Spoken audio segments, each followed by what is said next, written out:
อนอบน้อมเอากุณพระแก้วเจ้าทั้งสามประการอันมีพระพุทธพระธรรมพระสงฆ์กุณพ่อกุณแม่กุณครูบาอาจารย์กุณศีลธรรมกรรมฐานจงมาปกห่มรักษาครูบาอาจารย์พระเจ้าประสงค์ทุกรูปปกห่มรักษาปออกไม่ออกศรัทธาท่านสาธุชนคนดีผู้สนใจใฝ่ในธรรมทุกท่านขอถวายความเคารพครูบาอาจารย์พระเจ้าประสงค์พระมหาเถระพระเถรานุเถระเจ้าคณะพระสังฆาธิการครูบาอาจารย์เจ้าที่เปิดวิทยุฟังอยู่ที่วัดที่ว่าเวลานี้เจริญพรศรัทธาญาติโยมท่านสาธุชนคนดีปู่อุ้ยแม่อุ้ยนักศีลนักบุญเท่าแก่น้อยใจยิ่งตั้งหลายทุกท่านมาปะกันแล้วเนอมาปะกันแล้วมามาปะกันในรายการสาระธรรมยามแลงรายการสาระธรรมยามแลงมาปะกันในวันนี้เป็นวันศุกร์ที่21เดือนตุลาคมพุทธศักราช2565วันนี้เป็นวันเดือนเกี่ยงเหนือแฮม11ค่ำพร่ำว่าเป็นวันศุกร์สุดสัปดาห์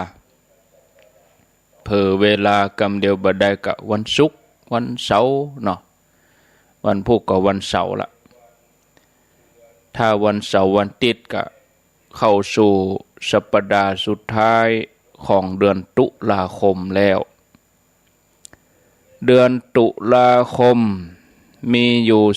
31วันวันนี้วันที่21ก็ญาติโยมทั้งหลายเหลือเวลาแถมอาทิตย์เดียวหมดเหลือเวลาแถมอาทิตย์เดียวหมดเดือนตุลาคม7วันบวกแหม3ก็เป็น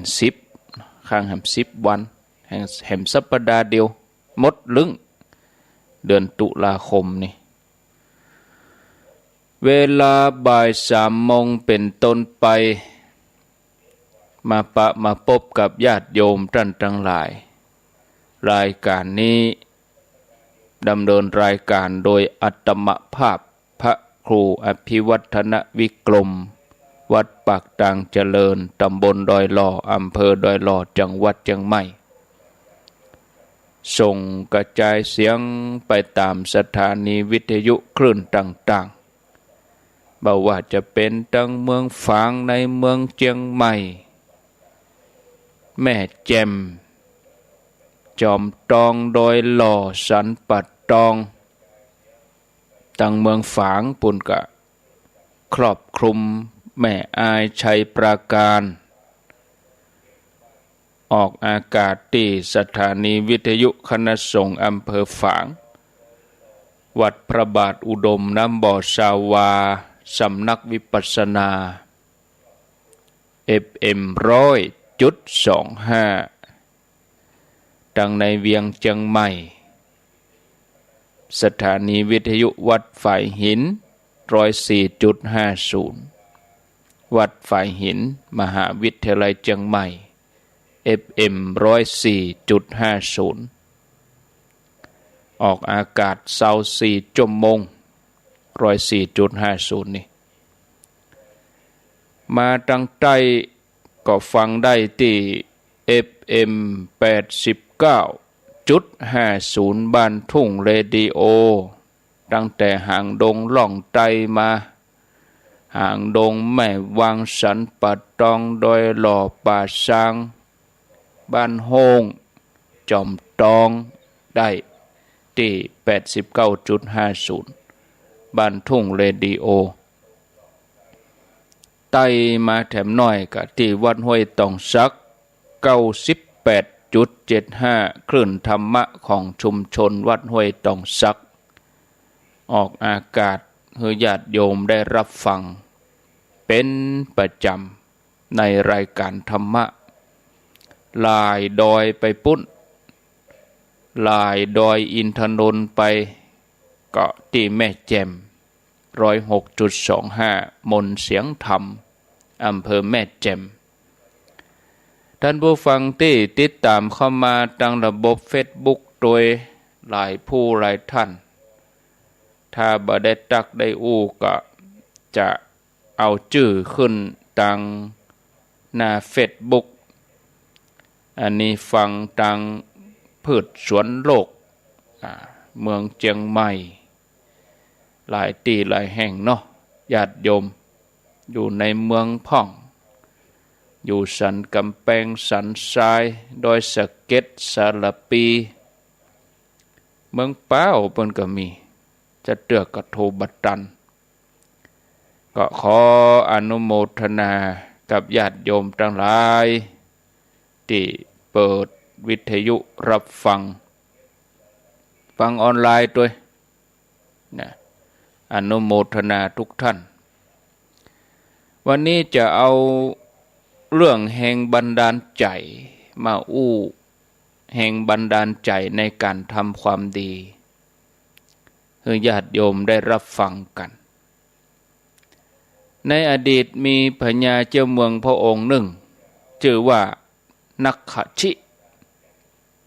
พญาเจ้าเมืองพระองค์นี้เสวยราชสมบัติอยู่ที่เมืองตักกศิลาแคว้นคันธระพระองค์เสด็จประทับยืนอยู่บนปราสาททอดพระเนตรหันแม่หญิงคนหนึ่งในมือแต่ละข้างของแม่หญิงคนนี้ก็สวมกำไลแก้วมณีข้างละ1 อันเธอก็กำลังตำหอมนั่งบดครัวอยู่ที่บักไก่ตะใดพญาเจ้าเมืองทอดพระเนตรหันแล้วพระองค์ก็ดำริว่ากำไลแก้วมณีเหล่านี้บ่ได้กระทบกันบ่มีเสียงดังเพราะว่าแยกกันอยู่คนละข้างละ1 อันต่อมาเมื่อแม่หญิงคนนี้เอากำไลจากข้างขวา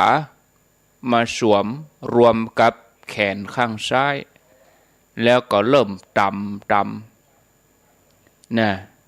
ตำคกตำของหอมตำคั่วกำไลที่มือซ้ายก็กระทบกันเสียงดังกิ้งก้องกิ้งก้องพญาเจ้าเมืองทอดพระเนตรหันอย่างอันพระองค์ก็ทรงดำริว่ากำไลแขนนี้ตะกี้นี่อยู่คนละข้างละอันบ่มีทางที่จะกระทบกันเมื่อย้ายมาอยู่รวมกันก็กระทบกันสัตว์ทั้งหลายก็คงจะอย่างเดียวกันถ้าว่าแยกกันอยู่จะบ่มีเสียงบ่ได้เบียดเบียนบ่ได้ทำร้ายกันเมื่อมีอยู่2 คนขึ้นไป3 คนขึ้นไปก็จะมีเสียงเจ้วกระทบกระทั่งกันทะเลาะวิวาทกันบางครั้งก็ถึงขั้นทำร้ายกันฉะนั้นตัวเฮาควรทำเหมือนกำไลแขนข้างเดียวบ่ควรที่จะไปกระทบกระทั่งกับไผเมื่อพระองค์นั่งพิจารณาตามลำพังพระองค์ก็ยึดการกระทบกันของกำไลเนี่ยมาเป็นอารมณ์พิจารณา ในที่สุดก็เจริญวิปัสสนาจนได้บรรลุเป็นปัจเจกโพธิญาณแล้วพระองค์ก็ประทานโอวาทให้กับพระสงฆ์นิกรคือทุกคนตั้งอยู่ในความประมาทจากนั้นก็เหาะไปพักที่เงื้อมเขานันทมูลกะคือเป็นที่อยู่ของพระปัจเจกพุทธเจ้าทั้งหลายทางด้านเมืองมิถิลานครคณะที่พญาเจ้าเมืองมิถิลานครประทับยืนทอดพระเนตรพระองค์ก็ยืนดูถนนหนทางที่สีหบัญชรสีหบัญชรนี่ก็มีลักษณะคล้ายกับหน้าต่างเป็นที่พญาเจ้าเมืองเวลาเปิ่นจะออกมาทอดพระเนตรชมความเป็นสุขสารทุกข์สุขดิบความเป็นอยู่ของราษฎรประสงค์นิกรเปิกะมายืนที่สีหบัญชรนั่นน่ะ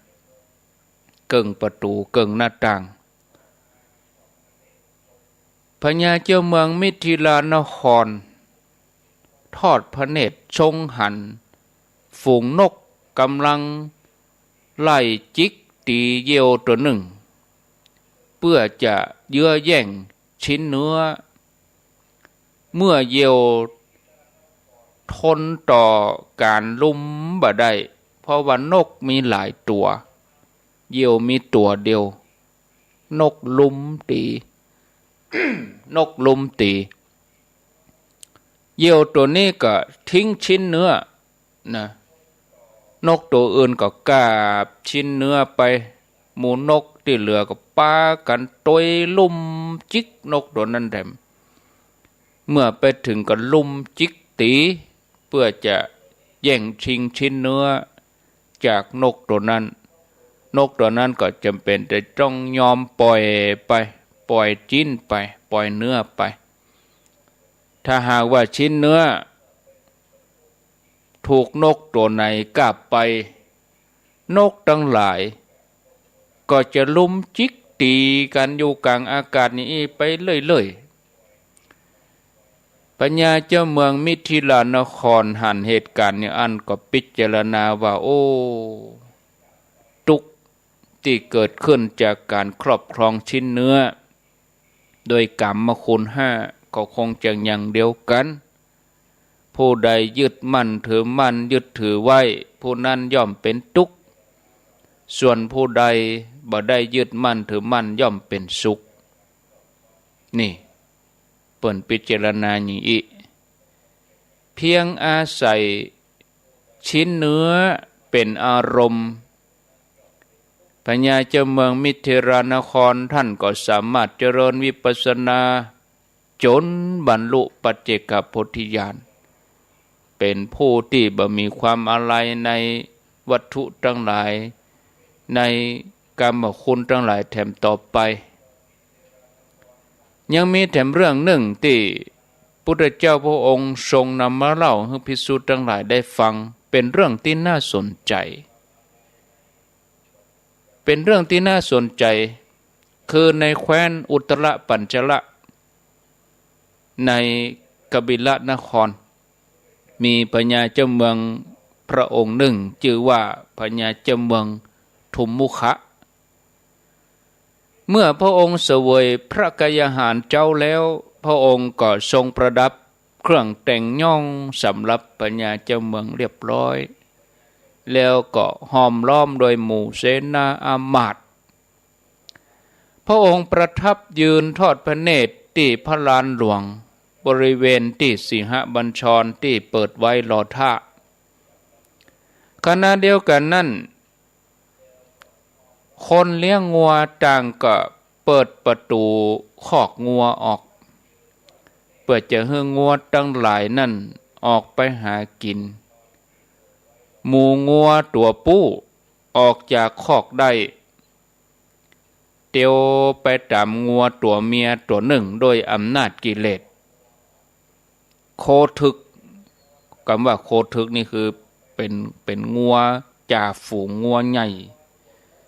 ซึ่งเป็นจ่าฝูงเนี่ย นะ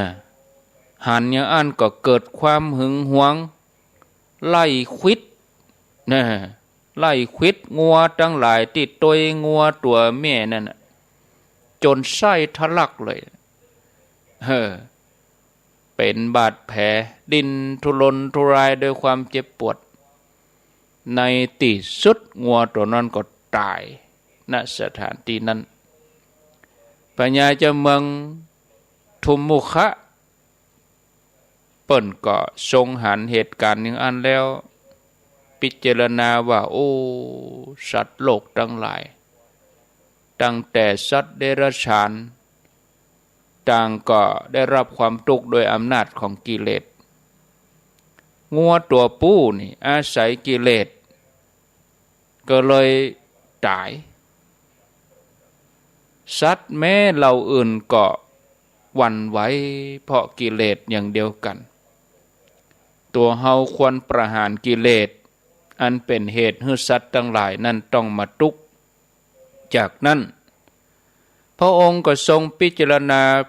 ไตรลักษณ์อนิจจังทุกขังอนัตตาเจริญวิปัสสนาได้บรรลุปัจเจกโพธิญาณเมื่อได้บรรลุแล้วก็ทรงมอบหมายราชกิจทุกอย่างแล้วก็เหาะไปที่เงื้อมเขานันทมูลกะมีวันหนึ่งพระปัจเจกพุทธเจ้าถึง4 พระองค์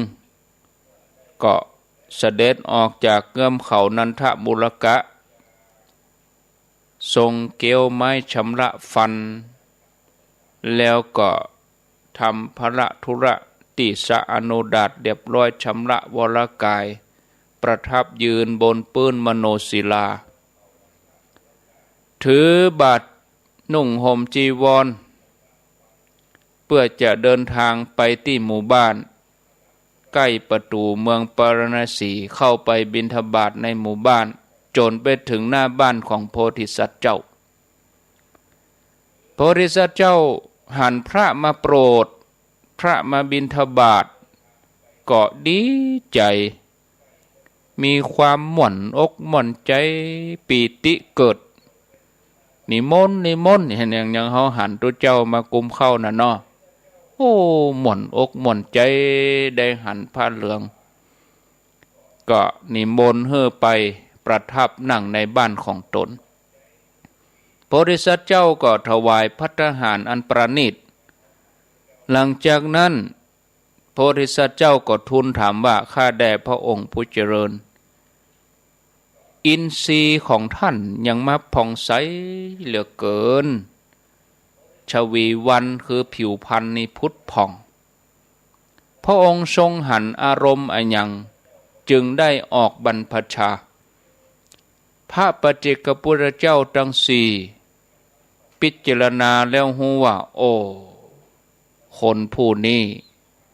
เป็นนอเนื้อพุทธางกูลรู้นี่โอ้ที่นี่พระปัจเจกพุทธเจ้าเปิ้นก็จะได้บอกแห่งบันดาลใจนะบอกแห่งบันดาลใจในการบรรพชาของแต่ละท่านนี่โพธิสัตว์เจ้าก็พิจารณาเสร็จเรียบร้อยก็บอกว่าพระปัจเจกพุทธเจ้าทั้งหลายเนี่ยต่างก็สละราชสมบัติบ่ยินดีในกามคุณ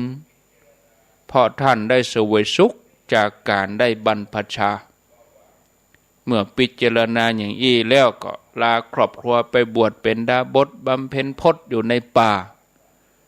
นี่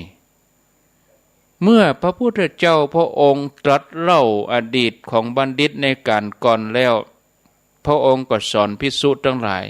ให้ยินดีในการทำพระนิพพานให้แจ้งเป็นแห่งบันดาลใจ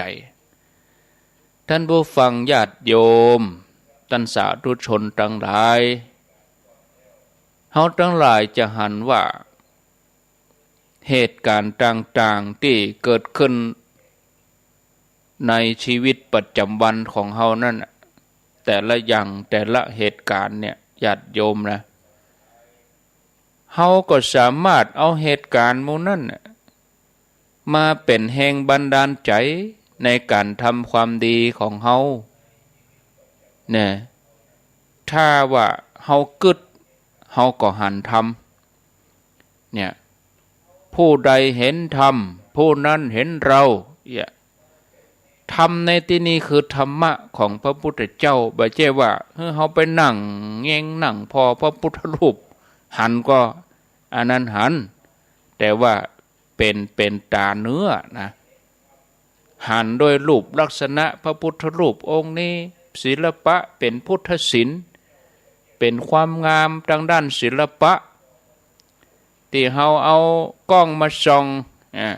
พระรุ่นนั้นรุ่นนี้มีความเก่ามีความขลังเป็นพุทธคุณอันนั้นเฮาส่องแต่ว่าเฮาจะเข้าถึงเนื้อแท้ถ้าเฮาจะเข้าถึงเนื้อแท้เฮาต้องหันสัจธรรมหันสัจธรรมคือหันอะไรอย่างหันอนิจจังนี่กะหันอนิจจังทุกขังอนัตตานี่ญาติโยมทั้งหลายแล้วก็จะเป็นแรงบันดาลใจให้เฮาได้ทำความดีถ้าเฮาหันเฮาก็หันทำเหมือนพระเจ้าของเฮาเมื่อพระองค์ได้ทอดพระเนตรหันเทวทูตทั้งสี่ที่มาในรูปของคนเกิดคนแก่คนเจ็บคนตายเกิดปัญญาญาณอันนี้ห้องว่าปริญญา4 ใบเจ้าชายได้หันเจ้าชายสิทธัตถะได้หันได้รับปริญญา4 ใบเกิดแก่เจ็บตาย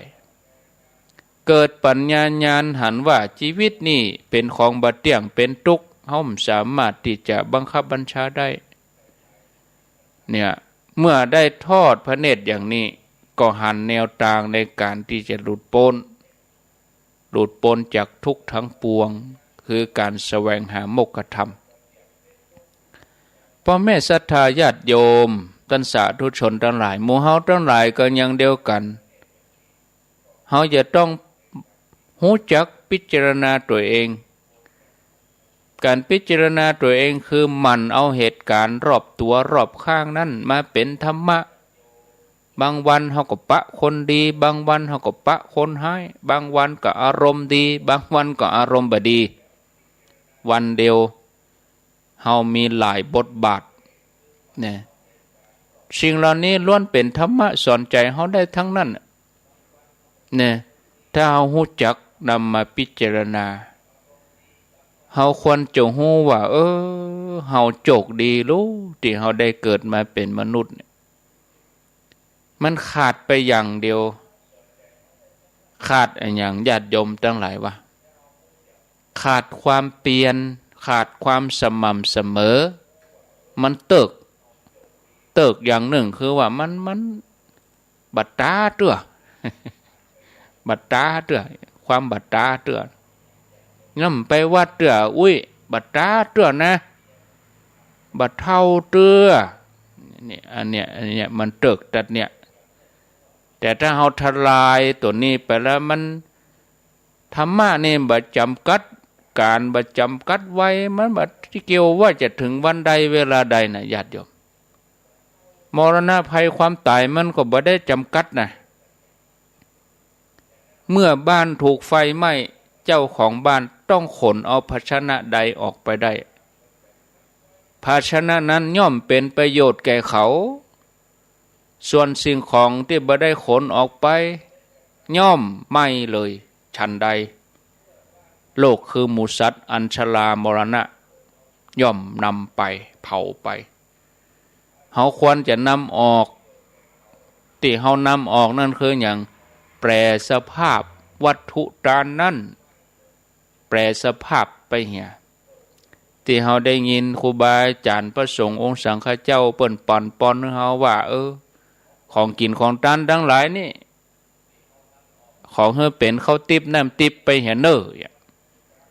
คำว่าข้าวติบน้ำติบในที่นี้ก็คือว่าปัทยังคือเสบียงคือข้าวห่ออ่านชื่อว่านำออกไปดีแล้ว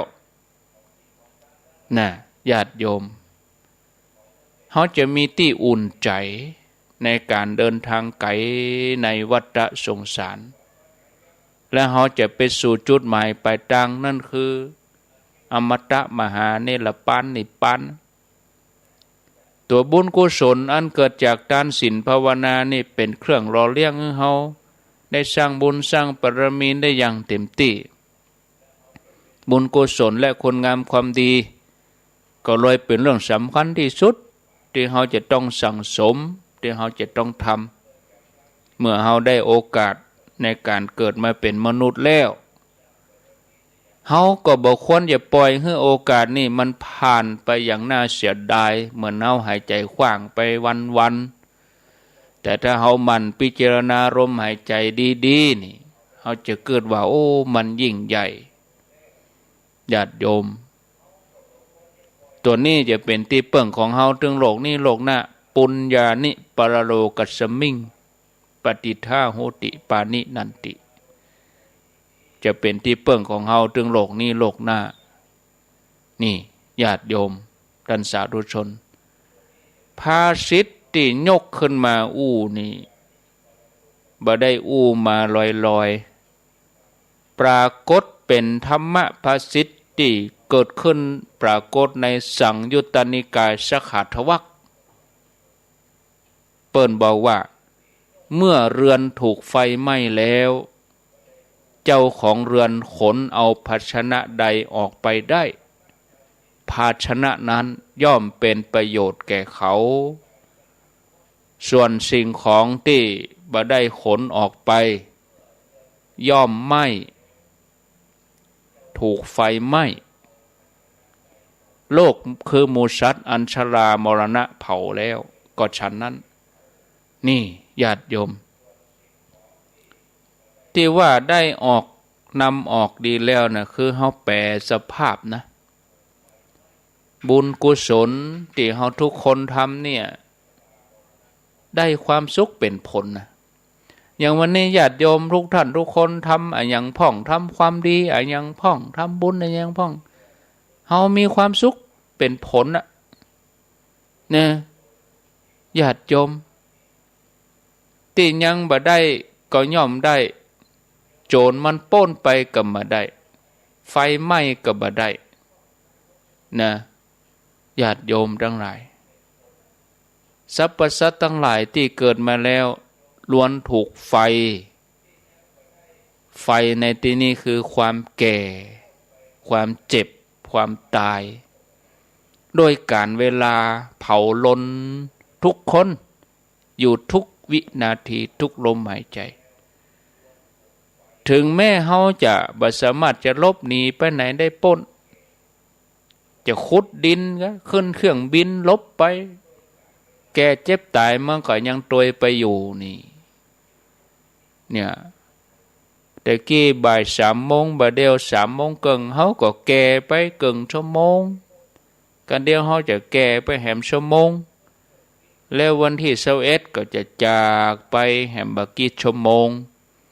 แต่เจ้าเฮาอรุณสวัสดิ์แหมบักกี่ชั่วโมงก็จะราตรีสวัสดิ์จบไปเป็นวันเนี่ยแล้วอันหยังที่จะติดตัวเฮาไปข้ามภพข้ามชาติ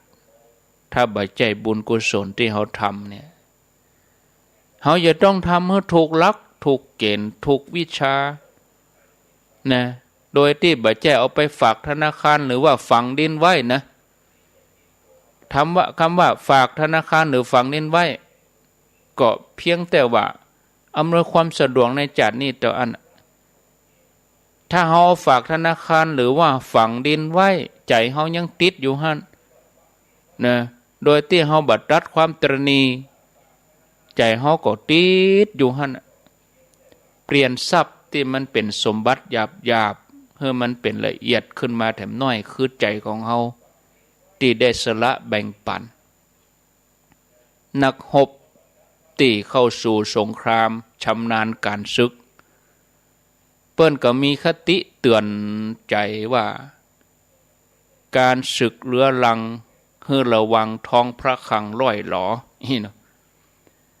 แม่ทัพที่เปิ้นเจนจัดในการรบ เมื่อถึงเวลาออกรบก็จะต้องเก็บเสบียงเก็บกำลังพลมีกลยุทธ์มียุทธวิธีในการที่จะเอาชนะฝ่ายตรงข้ามภายในระยะเวลาที่ประเมินแต่ถ้าว่าลากยาวยืดเยื้อกำลังพลก็อ่อนแอเสบียงก็ร่อยหรอนั่นคือความพ่ายแพ้อีนะ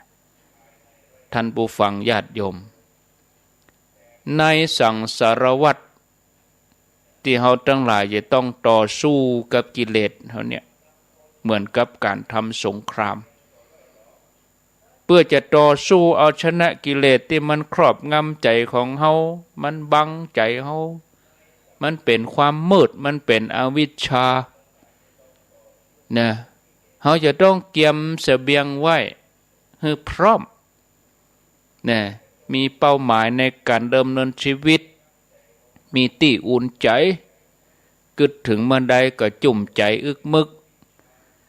เพื่อที่เราจะประสบความสำเร็จในเวลาอันสั้นเพียงชาติเดียวก็พออย่างน้อยก็ขอให้ได้7 ชาติแต่ถ้าปฏิบัติจริงๆเนี่ย7 วัน7 เดือน7 ปีบ่เกิน7 ปีตามแนวพุทธวิธีแต่เฮาสักแต่ว่าอยู่ไปวัน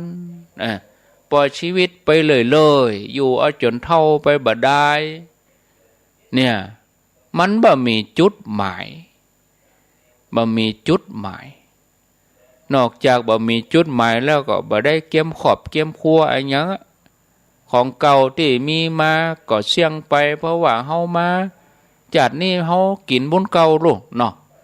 ของเก่าเฮามีเฮาก็ใจของเก่าไปติ๊กๆเฮาบ่ได้เพิ่มเติมของใหม่เข้าไปเมื่อเฮาเกิดพบชาติต่อไปโอ้มีหยังละกำนั่นก็อัตคัดขัดสนโอ้ญาติโยมนะชีวิตคือการเดินทางเรือนร่างคือการอาศัยชีวิตที่พกผันจากคนยากจนอดมื้อกินมื้อก็มาเป็นผู้มีสมบัติมากมายก็มีนะญาติโยมคนที่ทุกข์ก็ทุกข์แต่ก็ว่าทุกข์ยากจนแล้วมาเป็นคนรวยนี่มีเหมือนกันในอดีตการพระพุทธเจ้าชื่อว่ากัสสปะมีพระขีณาสพจำนวน20,000 รูปเป็นบริวารพระพุทธเจ้ากัสสปะเสด็จไปที่กรุงปารณสีเพื่อไปโปรดเหล่าเวนยสัตว์หมู่เจ้าเมืองทั้งหลายฮู้ว่าพระพุทธเจ้าเสด็จมาเขาทั้งหลายก็ตั้งอกตั้งใจที่จะทำบุญตามกำลังทรัพย์ของตัวเก่าว่าจะทำบุญกับพระสงฆ์รูปไหนดีเพราะว่านักแต่นักว่าถึง20,000 ตนบางคนก็มีเงินนักบางคนก็มีเงินน้อยบางคนก็บ่มีบางคนก็รวมกัน3 คน4 คนก็รับรู้เจ้าตนบางคนก็10 คนครอบครัวได้รู้เจ้าไปตนอันนี้ถือว่าเป็นอาคันตุกะทานได้ความปีติเบิกบานวันหนึ่งหลังจากที่เสร็จภัทกิจพระเจ้าก็อนุโมทนาว่าปอออกไม่ออกตั้งหลายบางคนในโลกนี้คิดว่าเฮาได้ของตนต่ออันก็เพียงพอแล้วบ่จำเป็นจะต้องไปเสียเวลาจวนคนอื่นเมื่อเกิดอย่างอีกก็เลยฮึดตานโดยตัวเองบ่ได้จวนไผบุคคลนั้นย่อมได้เพียงโภคสมบัติบ่ได้บริวารสมบัติบางคนจวนคนอื่นแต่ตัวเองบ่ยอมตานเมื่อผลบุญเกิดขึ้นย่อมได้เพียงบริวารบ่ได้โภคสมบัติโรยบริวารแต่ขาดแคลนสมบัติบางคนนี่เป็นคนตรณีทีเหนียวตัวเองก็บ่ยอมเฮือตานไปบ่ปอก็บ่จวนไผอันเนี้ยอัตคัดเป็นชีวิตที่อัตคัดขัดสน เงินทองก็บ่มีบริวารก็บ่มีแต่บางคนเปิ้นมีสติพิจารณาหูคุณค่าหูว่าเสบียงในการเดินทางสังสารวัตรนั้นมีความจำเป็นจะใดเปิ้นก็ฮือตานโดยตัวเองจวนคนอื่นตัวอย่างเฮาทั้งหลายฤดูกาลนี้เป็นฤดูกฐินเฮาตานตัวเฮาจวนคนอื่นตัวเนี่ยจวนคนอื่นร่วมบุญร่วมกุศลก็ได้อานิสงส์มีทั้งโภคสมบัติบริวารสมบัติมีหนุ่มบัณฑิตคนหนึ่งนั่งฟังอยู่หันดอกฟังพระพุทธเจ้าอนุโมทนาฟังแล้วก็พิจารณาสอนตัวเก่าว่าโอ้บัดเดี๋ยวนี้เฮาได้ฟังเปิ้นแล้วเฮาจะทำสองอย่างให้สำเร็จเลยให้มันเกิดขึ้นกับตัวเฮาก็เลยการตะก่อมการก็ไปไหว้พระพุทธเจ้าแล้วก็นิมนต์เลยนิมนต์ว่าโอ้ข้าแด่พระองค์ผู้เจริญวันพุกนี่ขอนิมนต์เนอะนี่หรอไปหับภัตตาหารไปห่วมรับทานของข้าพระเจ้ากรรมเนี่ยพระพุทธเจ้าก็ถามว่าอันแล้วพอออกจะเอาพระเต่าใดต้องการภิกษุเต่าใดโดยความศรัทธาเขาก็ค่าได้บุญใหญ่แม้ว่าหูว่าตัวเองกระเป๋าบรรณาเท่าใดหูว่าตัวเองทำตามลำพังตัวเองก็คงจะบ่พอนะศรัทธาญาติโยมก็หูอยู่แต่ก็อาศัยแห่งกายแห่งสติปัญญาคงจะได้อยู่นี่หรอเอาบุญเป็นที่ตั้งในก็ในเฮาจะจวนคนอื่นตัวไผมีบุญร่วมกับเฮาก็จะจวนเขาถ้าได้มีวาสนาร่วมกันนะเฮาจึงจะได้ทานด้วยกันนี่หรอแล้วโยมจะเอากี่ตนนิมนต์หมดครับนะถึง20,000 ตนเลยว่าปัดเท่าไปใจสักเล็กสักน้อยญาติโยมเอามาเกิดถึงเปิ้นจะมีกฐินม่อนฤาษีวันที่30นี่พระสงฆ์ปั้นป่ายนะอันนี้เฮาก็จวนกันนะกะแต่ละวัดนี่วันพุกวันฮือนี่เปิ้นจะประชุมกัน300วัดเนี่ย300วัดเฮาบ่ใช่ว่าหัววัดแต่ละวัดเฮาจะมารับก็เฮาก็ไปตานวัดเปิ้นตัวเฮาแลกสตางค์เหรียญมา300ใส่ถุงมาจอมตั้งแต่วัดแรกตานวัดตัวเก่าด้วยตานวัดเปิ้นตัว300จอมไปคลักใส่ในบัตรนี่ญาติโยมทั้งหลายเนี่ยมันเป็นอย่างเดียวกันตานตัวจวนคนอื่นตัวทีนี้พระพุทธเจ้าเปิ้นก็รับนิมนต์ใจหนุ่มคนนี้ก็ดีใจดีอกดีใจปิกเข้าไปในหมู่บ้านบอกบุญกะเอาไผใครห่วมบุญกับผมพ้องผมนิมนต์คือพระรับสังฆทานจำนวน20,000 ตนไผจะร่วมบุญคนทั้งหลายก็ตั้งใจปวารณาคำว่าปวารณาคือจองไว้อย่างเฮาไปจองกฐินปวารณานี่หมายถึงว่าตั้งใจไว้ตั้งเจตนาไว้เป็นบุพเจตนาบางคนก็รับไป10 ตน20 ตนหมู่ที่มีนักน้อยก็รับไป100 ตนนี่ตามกำลังฐานะของเขาบางคนก็โอ้เลี้ยงคนเดียวบ่ไหวก็รวมกลุ่มกันนะรวมกลุ่มกัน3-4 ครอบครัวก็เลี้ยงไป300 ตนก็500 ตนก็เนี่ยญาติโยมเนาะบัณฑิตหนุ่มคนนั้นก็เอาบัญชีมาจดกะเขียนจดไว้จดบัญชีไว้แม่อุ้ยแก้วรับตัวเจ้า5 ตนแม่อุ้ยคำรับตัวเจ้า10 ตนนี่นะเขียนบัญชีไว้จะได้รู้ว่าครบหมด20,000 ตนครบกรรมครบกาถ้าบอกครบก็บอกบุญไปเลยนี่สมัยนั้นก็ ในกรุงปาราณสีก็มีป้อใจคนหนึ่งเป็นมหาตุกตะบ่ใช่ตุกธรรมดานะตุกเข้าดินเข้าหญ้าได้ชื่อว่ามหาตุกตะคือว่าตุกที่สุดเนี่ยความเป็นผู้ยากจนเนี่ยคือตุกเหลือป่นตุกแบบบะหมี่ไผ่เต้าบางวันเขากับภรรยาต้องไปขออาหารที่เจ้าบ้านเปิ่นล้างถ้วยล้างจ้อนขว้างน่ะเนี่ยต้องขอขนาดนั้นนะบางทีเศษอาหารติดจานติดถ้วยจะไปล้างเตื้อจะไปล้างเตื้อนี่เอาถุงมาเตมาตีมาเอาถอกชนิดค่อยๆชนิดอีนี่ญาติโยมทั้งหลายโอ้ตุกขนาดโอ้เมื่อปล่อยใจผู้มีใจบุญ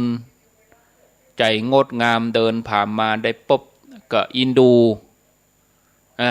ใครเฮือตุกตะนี่พ้นความลำบากก็เลยบอกเรื่องทำบุญที่ตัวเก่านิมนต์พระไว้แล้วก็จวนเฮือตุกตะเนี่ยมาทำบุญด้วยกันในก็โอ้ที่เกิดมาทุกข์ยากนี่ก็เพราะว่าจัดก่อนบักกินบัดตานอันนี้ทานด้วยกันเนาะอย่างน้อยก็รับถวายสังฆทานเลี้ยงพระสักตนมหาตุกตะกับปฏิเสธโอ้มันได้เฮ้ยเพราะหัวตัวเก่าเนี่ยอยากจนลำพังตึงวันนี่ก็บ่มีอย่างกินต้องขอทานแทบทุกวันจะเอาอย่างไปทานมันบ่มีจะกินอะไรหยังมันบ่มีหยังกินนี่นะแต่บัณฑิตคนนั้นก็บละความพยายามจวนโอ้ประเดี๋ยวนี้นะคนในเมืองนี้ต่างก็ร่ำรวยกันบ่ต้องทำงานนักมีเงินมีทองเพราะว่าเขามีบุญมาก่อนส่วนตัวท่านยากจนอย่างอี้เพราะว่าบ่เคยฮืดตานประเดี๋ยวนี้บุญมาถึงแล้วรีบทำเตอะมหาตุกตะโอ้ศรัทธาญาติโยมนอกจากจะอับจนด้วยเงินทองก็อับจนปัญญาเนี่ยพิจารณาไปถามว่าโอ้บ่ได้ก็หาบ่มีเงินแน่บัณฑิตน่ะก็จวนแถมจวนเข้าโอ้บุญเก่าเพิ่นถ้าจะมีเนาะบุญเก่าถ้าจะมีส่งผลให้มีสติพิจารณาก็มีความคิดว่าโอ้ที่เฮาลำบากมาจนถึงวันนี้เพราะว่าเฮาตรณีลูกเพราะว่าเฮาคิดจิฉะนั้นวันนี้เฮาต้องทำให้ได้ตกลงนี่เหรอตกลงรับ1 ตนฮับไปแล้วญาติโยมทั้งที่ยังบ่ฮู้ว่าจะเอาที่ไหนมาทานจะเอาเงินเอาทองที่ไหนไปซื้ออาหารมาเลี้ยงพระจะเอาที่ไหนไปหอมกระป่นก็ฮับไว้ก่อนนะศรัทธาญาติโยมท่านผู้ฟังการตัดสินใจทำความดีเนี่ยญาติโยมทั้งหลายตราบใดที่ท้องฟ้ายังกว้างใหญ่แผ่นดินก็ยังมีอยู่เฮาเองจะต้องยืนหยัดกำลังใจนี่เป็นสิ่งสำคัญที่จะทำให้เฮานั้นฝ่าฟันอุปสรรคปัญหาไปได้แม้เศรษฐกิจบ่ดีเศรษฐกิจจะตกต่ำอย่างใดแต่จิตใจเขาก็ยกสูงขึ้นมาเนี่ยเรื่องการทานเนี่ยหน้านี้เป็นหน้ากฐินอาจจะทีน้อยอาจจะนักน้อยก็ได้ก็ซองวัดเหนือได้ก็ซองวัดใต้คนนั้นมาบอกคนนี้มาบอกโอ้ญาติโยมเขาก็ทำไปอาจจะบ่มากแต่ก็มากโดยน้ำใจมากโดยศรัทธามีความเลื่อมใสเพียงแต่ว่าเขามีจิตเป็นกุศลนะมันก็เป็นบุญแล้วเหรอเพราะฉะนั้นเนี่ยให้เขาหมั่นนึกถึงความดีที่เขาทำเถอะญาติโยมนะท่านผู้ฟังญาติโยมท่านสาธุชนเพียรทำไปคนที่บังเฮิดตานเนี่ยมี2 อย่างคือ1 ตรณี2 ประมาทอีนะ มีสองอย่างแต่ญาติโยมทั้งหลายใจของเฮาเนี่ยเป็นที่รวมกูอย่างสังเกตว่าภัยที่มีความตระหนี่ผู้ใดที่มีความตระหนี่เปิ้มบ่ได้วัดกันที่ว่ารวยหรือว่ายากจนนะศรัทธาญาติโยมกลุ่มชนชั้นสูงหรือว่าชนชั้นกลางแต่เปิ้นพอที่จิตใจนะเนาะพอที่จิตใจพอที่ความเรื่อมใสคนที่บัตรณีนี่เพราะว่าเปิ้นหันประโยชน์ที่จะบังเกิดในโลกนี้โลกหน้าเปิ้นก็เลยฮักในการทำความดีในการทำบุญทำกุศลเป็นชีวิตจิตใจคนอย่างอี้ความตนีครอบงำใจเปิ้นบ่ได้ถ้าเป็นคนจนก็สามารถจะพลิกผัน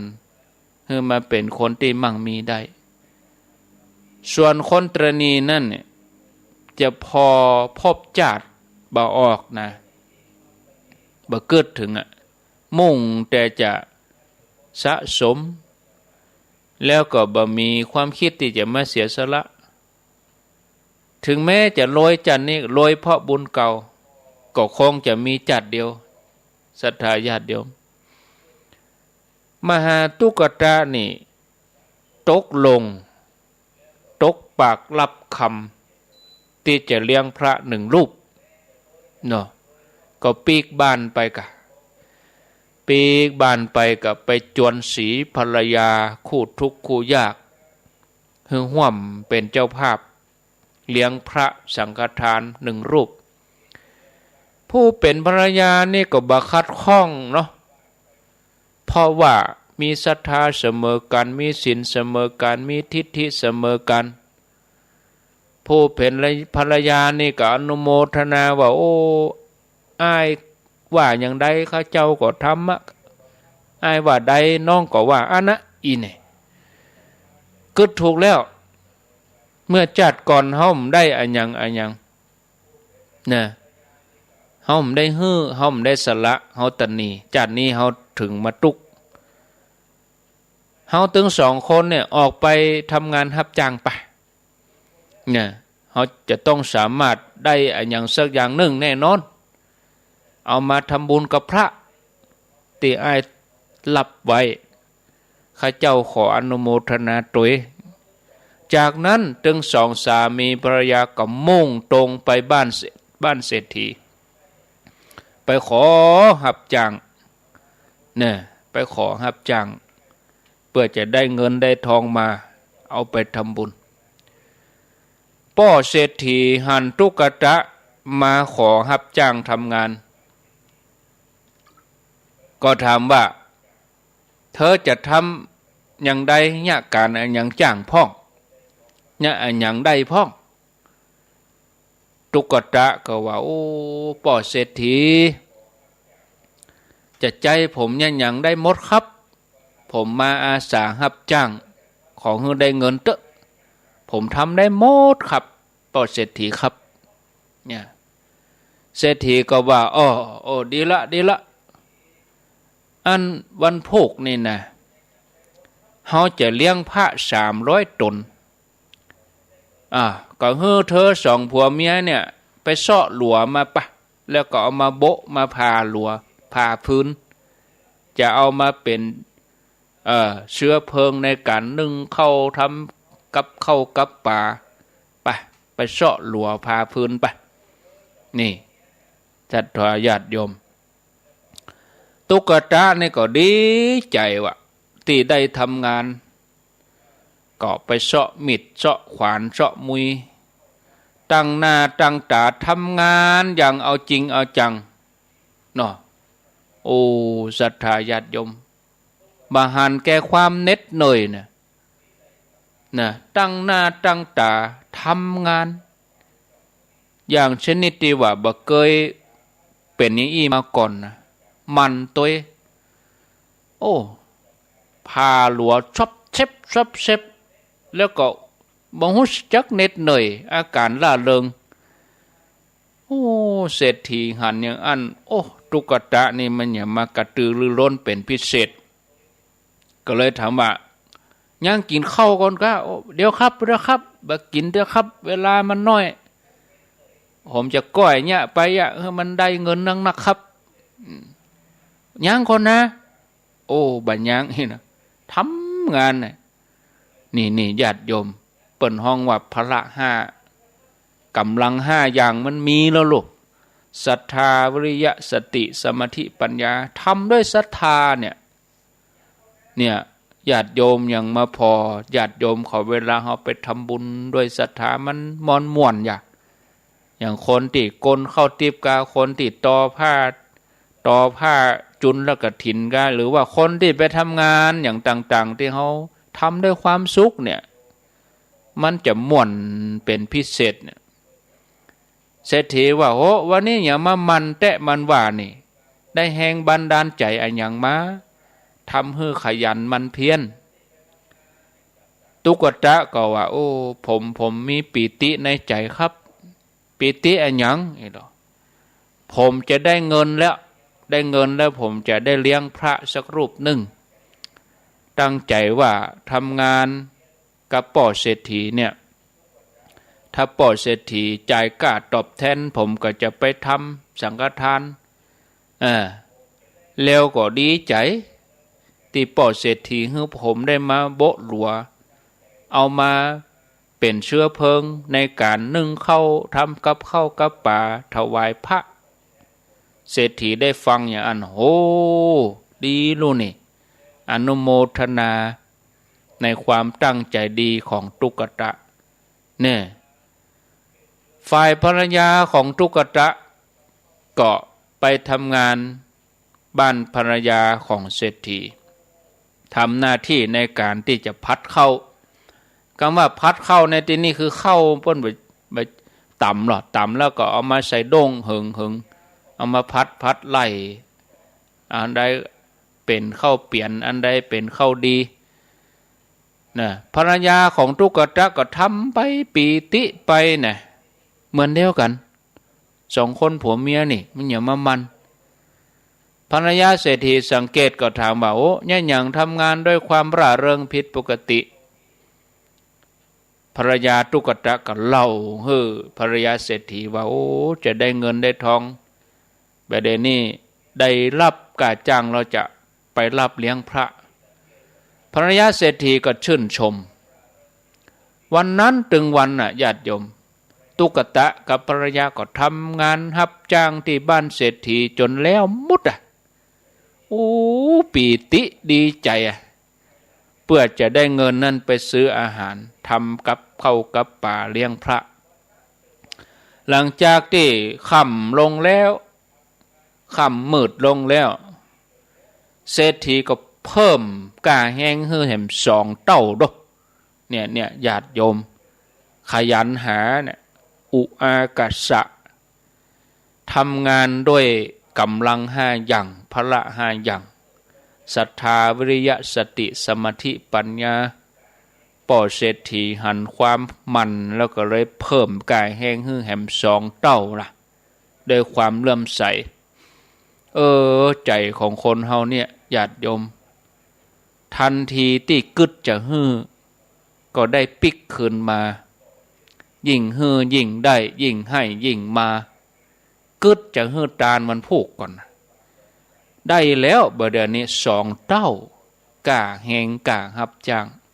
2 ผัวเมียก็ล่าเริงดีใจโอ้เฮาได้ขัวกินขัวตาลละตกมาค่ำมาก็กินข้าวกินหยังก็รับพักผ่อนเนาะอิ่มในบุญญาติโยมยังบ่ได้ลงมือทำแต่ก็ยังได้บุญแล้วเนี่ยเปิ้นฮ้องว่าบุพเจตนาม่วนจุ่มใจอยู่หั่นสุขอกสุขใจนอนรับพักผ่อนก็เป็นม่วนเฮียนี่บอกกองแจ้งมาภรรยาก็ลุกขึ้นมานึ่งข้าวจัดแจงอาหารสุขส่วนตุกตะมหาตุกตะนี่ก็ไปเก็บผักเก็บไม้เนาะเนี่ยชาวประมงกำลังยืนทอดแหอยู่ ได้ยินเสียงผิวปากวิดวอดวิดวอดห้องเพลงน่ะบ่งบอกถึงความสบายใจของต้นเสียงต้นเสียงนั่นคือมหาตุกตะ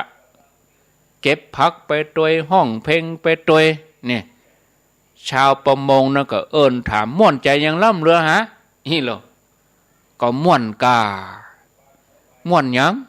แต่ว่าข้าไปรับจ้างบ้านเศรษฐีป่อเศรษฐีเพิ่มเงินให้2 เท่าข้าตั้งใจจะเลี้ยงพระสงฆ์ข้าเจ้าหูแล้วว่าตุกตะจะทำบุญเลี้ยงพระโอ้ดีกะนี่เนาะโอ้ดีกะเวลานี้มายายก็เก็บผักเนี่ยจะเอาไปทำอาหารโอ้ชาวประมงเนี่ยก็เลยอันข้าจะตานตัวเอาป่าให้4 ตัววะ ญาติโยมทั้งหลายโอ้นี่ข้าจะทำบุญตัวตุกตะก็ได้ป่ามาปิกบ้านบอกกองใจก็ม่วนนะญาติโยมนะมือหนึ่งก็กำพักไปด้วยมือหนึ่งก็เอาป่าที่ชาวประมงมอบให้ไปกำนั่นญาติโยมด้วยใจเจตนาย่าเฮ่อเต้นนั่งของพญาอินทร์ฮ้อนขึ้นมาบรรทุกำพลศิลาอาจพญาอินทร์ก็ตรวจดูว่าโอ้มนุษย์นี่ไผจะทำบุญทำความดีอะไรอย่างนี้พญาอินทร์ก็ฮู้ว่ามหาตุกตะจะทำบุญกับพระสงฆ์มีพุทธเจ้าเป็นประธานแต่เนื่องจากว่าอาหารของมหาตุกตะนี่อาจจะบ่มีความประณีตเพียงพอในการที่จะถวายกับพุทธเจ้าพญาอินทร์ก็ว่าอ้าวประเด็นนี้เขาจะไปช่วย2 ผัวเมียนี้เนี่ยจะไปทำหน้าที่เป็นพ่อครัวพญาอินทร์ก็แค่ได้บุญตัวแค่ได้บุญกับตุกตะถึง2 ผัวเมียแต่ถ้าว่าไปในรูปของพญาอินทร์นี่คงบ่ได้แล้วจะไปเสกไปอย่างนี้คงบ่ได้เป็นปนห้องบ่ได้ความเพียรก็เลยแถลงตัวพญาอินทร์เขาได้บุญตัวเนี่ยญาติโยมได้พญาอินทร์นี่เปิ้นติบหมดนะอยู่บนสวรรค์นี่อันยังเป็นของติบหมดอะเสกเอาแต่เปิ้นยังมาบำเพ็ญบุญในโลกมนุษย์เฮานี่เนี่ยโลกมนุษย์เฮานี่เป็นโลกที่ดีที่สุดอะเหมาะสมที่สุดในการทำบุญทำกุศลทานศีลภาวนาพระพุทธเจ้าทั้งหลายเปิ้นตรัสรู้ก่อนในโลกมนุษย์ของเฮาเนี่ยในภาวะของความเป็นมนุษย์เฮาเนี่ยไปเป็นเทวดาก็บ่จะมีโอกาสได้ทำบุญทานอย่างอี้หรอกมันบ่ได้มีความเพียรอย่างอี้หรอก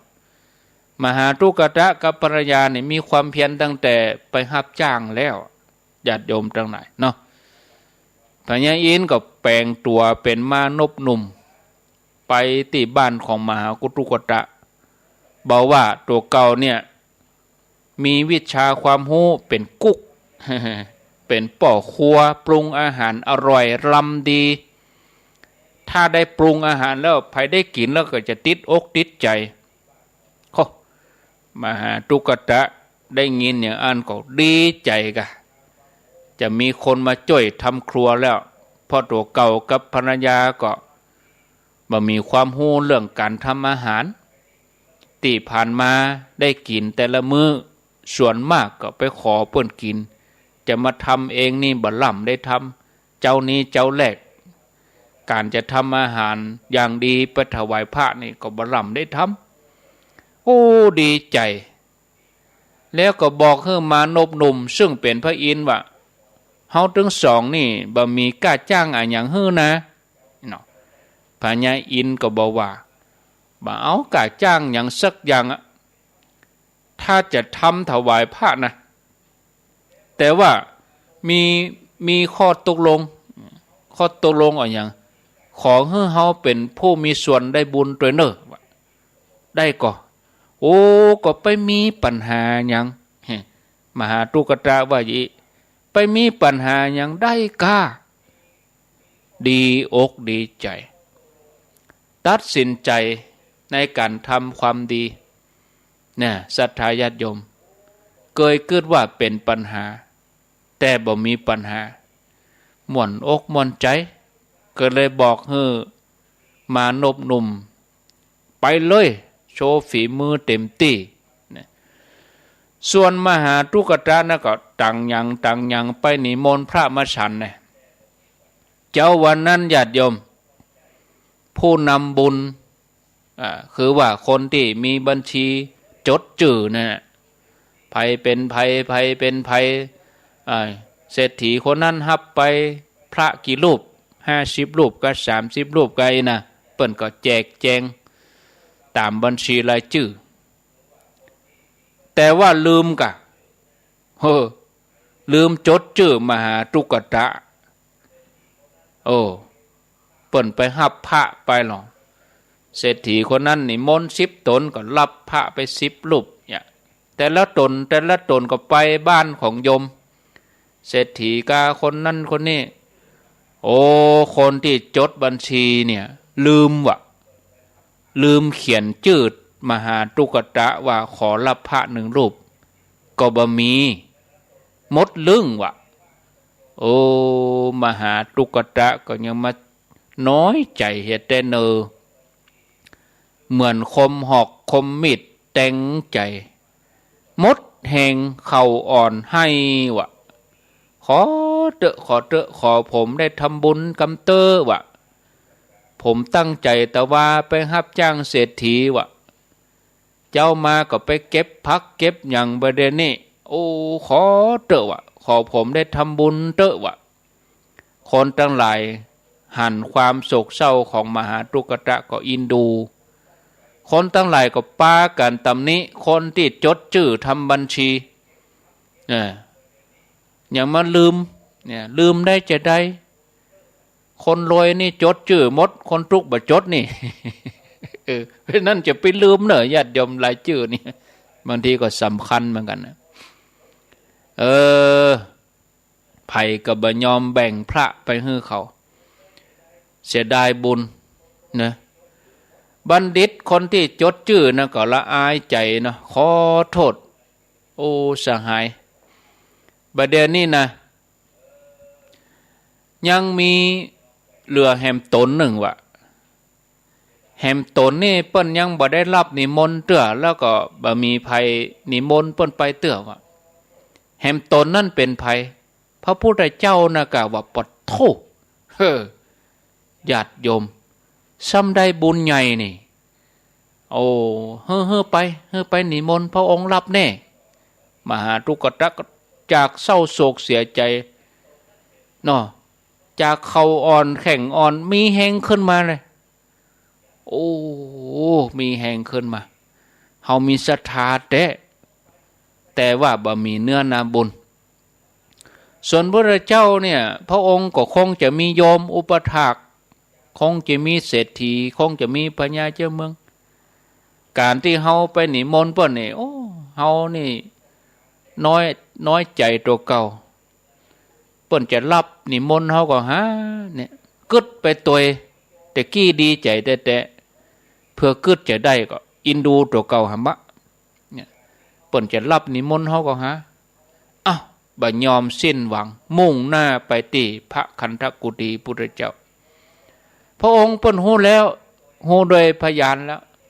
รับนิมนต์ก็ว่ารับนิมนต์ เดี๋ยวเฮาก็ไปฟังต่อเด้อยาวพอสมควรนะญาติโยมนะจบก็เดี๋ยวก็ไปฟังต่อเพราะอาตมามา1 ชั่วโมงละญาติโยมทั้งหลายทุกอย่างก้าวของชีวิตก่อนที่เราจะประความสำเร็จต้องผ่านอุปสรรคปัญหานานับประการเราทั้งหลายถ้าตั้งเจตนาดีเราก็จะชนะผ่านปัญหาอุปสรรคนั้นไปได้เหมือนเรือที่จะต้องฝ่าคลื่นลมเมื่อสามารถฝ่าคลื่นลมมรสุมได้ก็สามารถเข้าจอดเทียบท่าได้สำเร็จเมื่อตั้งใจทำความดีอย่างแล้วก็บ่ควรที่จะหวั่นไหวต่อปัญหาอุปสรรคอันใดอุปสรรคมีไว้ให้ข้ามปัญหามีไว้ให้แก้เนาะชนะโดยปัญญา ญาติโยมทั้งหลายโดยความเพียรโดยศรัทธาวิริยะสติสมาธิและปัญญาของพ่อแม่พี่น้องศรัทธาญาติโยมทั้งหลายเองนะเอาละเนาะเอาไว้เต่าอีก่อนชั่วโมงนี้ย่ำต้องโทรเตื้อแต่ว่าอาตมาจะพักฉันน้ำชักกรรมก่อนฟังรายนี้ไปไหนเตียนเนอญาติโยมท่านสาธุชนท่านผู้ฟังทั้งหลายกำเดียวเฮาก็ก้อย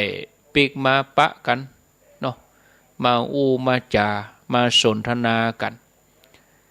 ฟังรายนี้ไปไหนตั้งใดเตียนเนอญาติโยมเนอแล้วก้อยปะกันทำกรรมในช่วงที่สองเนาะส่วนท่านที่จะโทรก็ถ้าบอกเบอร์โทรก็ก้อยโทรเนี่ยถ้าบ่ได้บอกเบอร์โทรเตื้อก็ญาติโยมก็ยังบ่ต้องโทรเตื้อถ้าบอกเบอร์โทรเมื่อใดก็ญาติโยมทั้งหลายก็ก้อยโทรมาอันถ้ายังบอกเบอร์โทรเตื้อก็ต้องโทรเตื้อเนาะญาติโยมเนาะฟังรายนี้ไปในเตื้อกำเดียวเฮาก็ก้อยปีกมาปะกันอยู่ด้วยกันแถมชั่วโมงก่อนเนาะ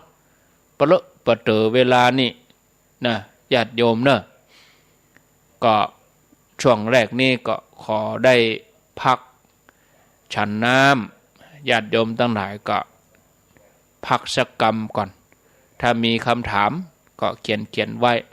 ก้อยโทรมาหากันในช่วงที่สองเนาะเจริญพร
เอา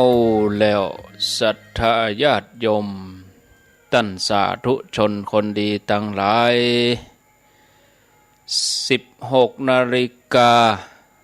16:14 นาทีท่านผู้ฟังกำลังรับฟังรายการสาระธรรมยามแลงดำเนินรายการโดยอาตมาภาพ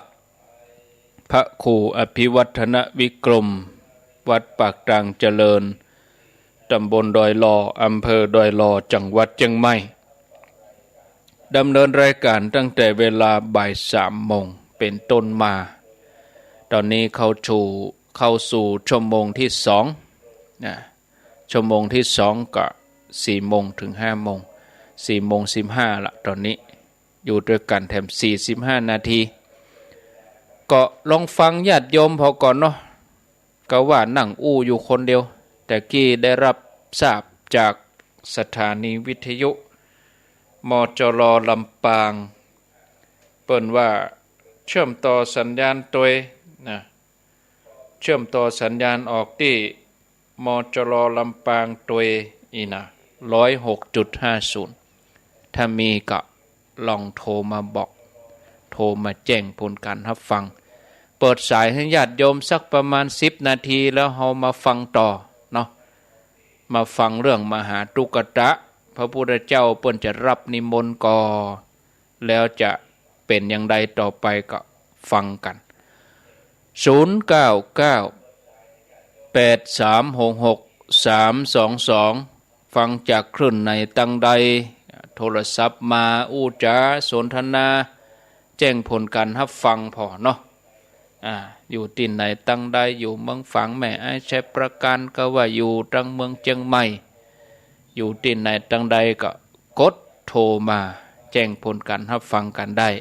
แม่แจ่มกาลำปางกาถ้าเปิ้นยังเชื่อมสัญญาณอยู่นะ0998366322เจริญพรเจ้าไม่สักเจ้าเมืองฝางเจ้าแจงโหลินเมืองฝางเจ้าแจงโหลินเมืองฝางยินดีเจ้ายินดีเนอเจ้าแจงโหลินเมืองฝางเสียงเบาไปนะเสียงเบาไปเมืองฝาง0998366322เจริญพร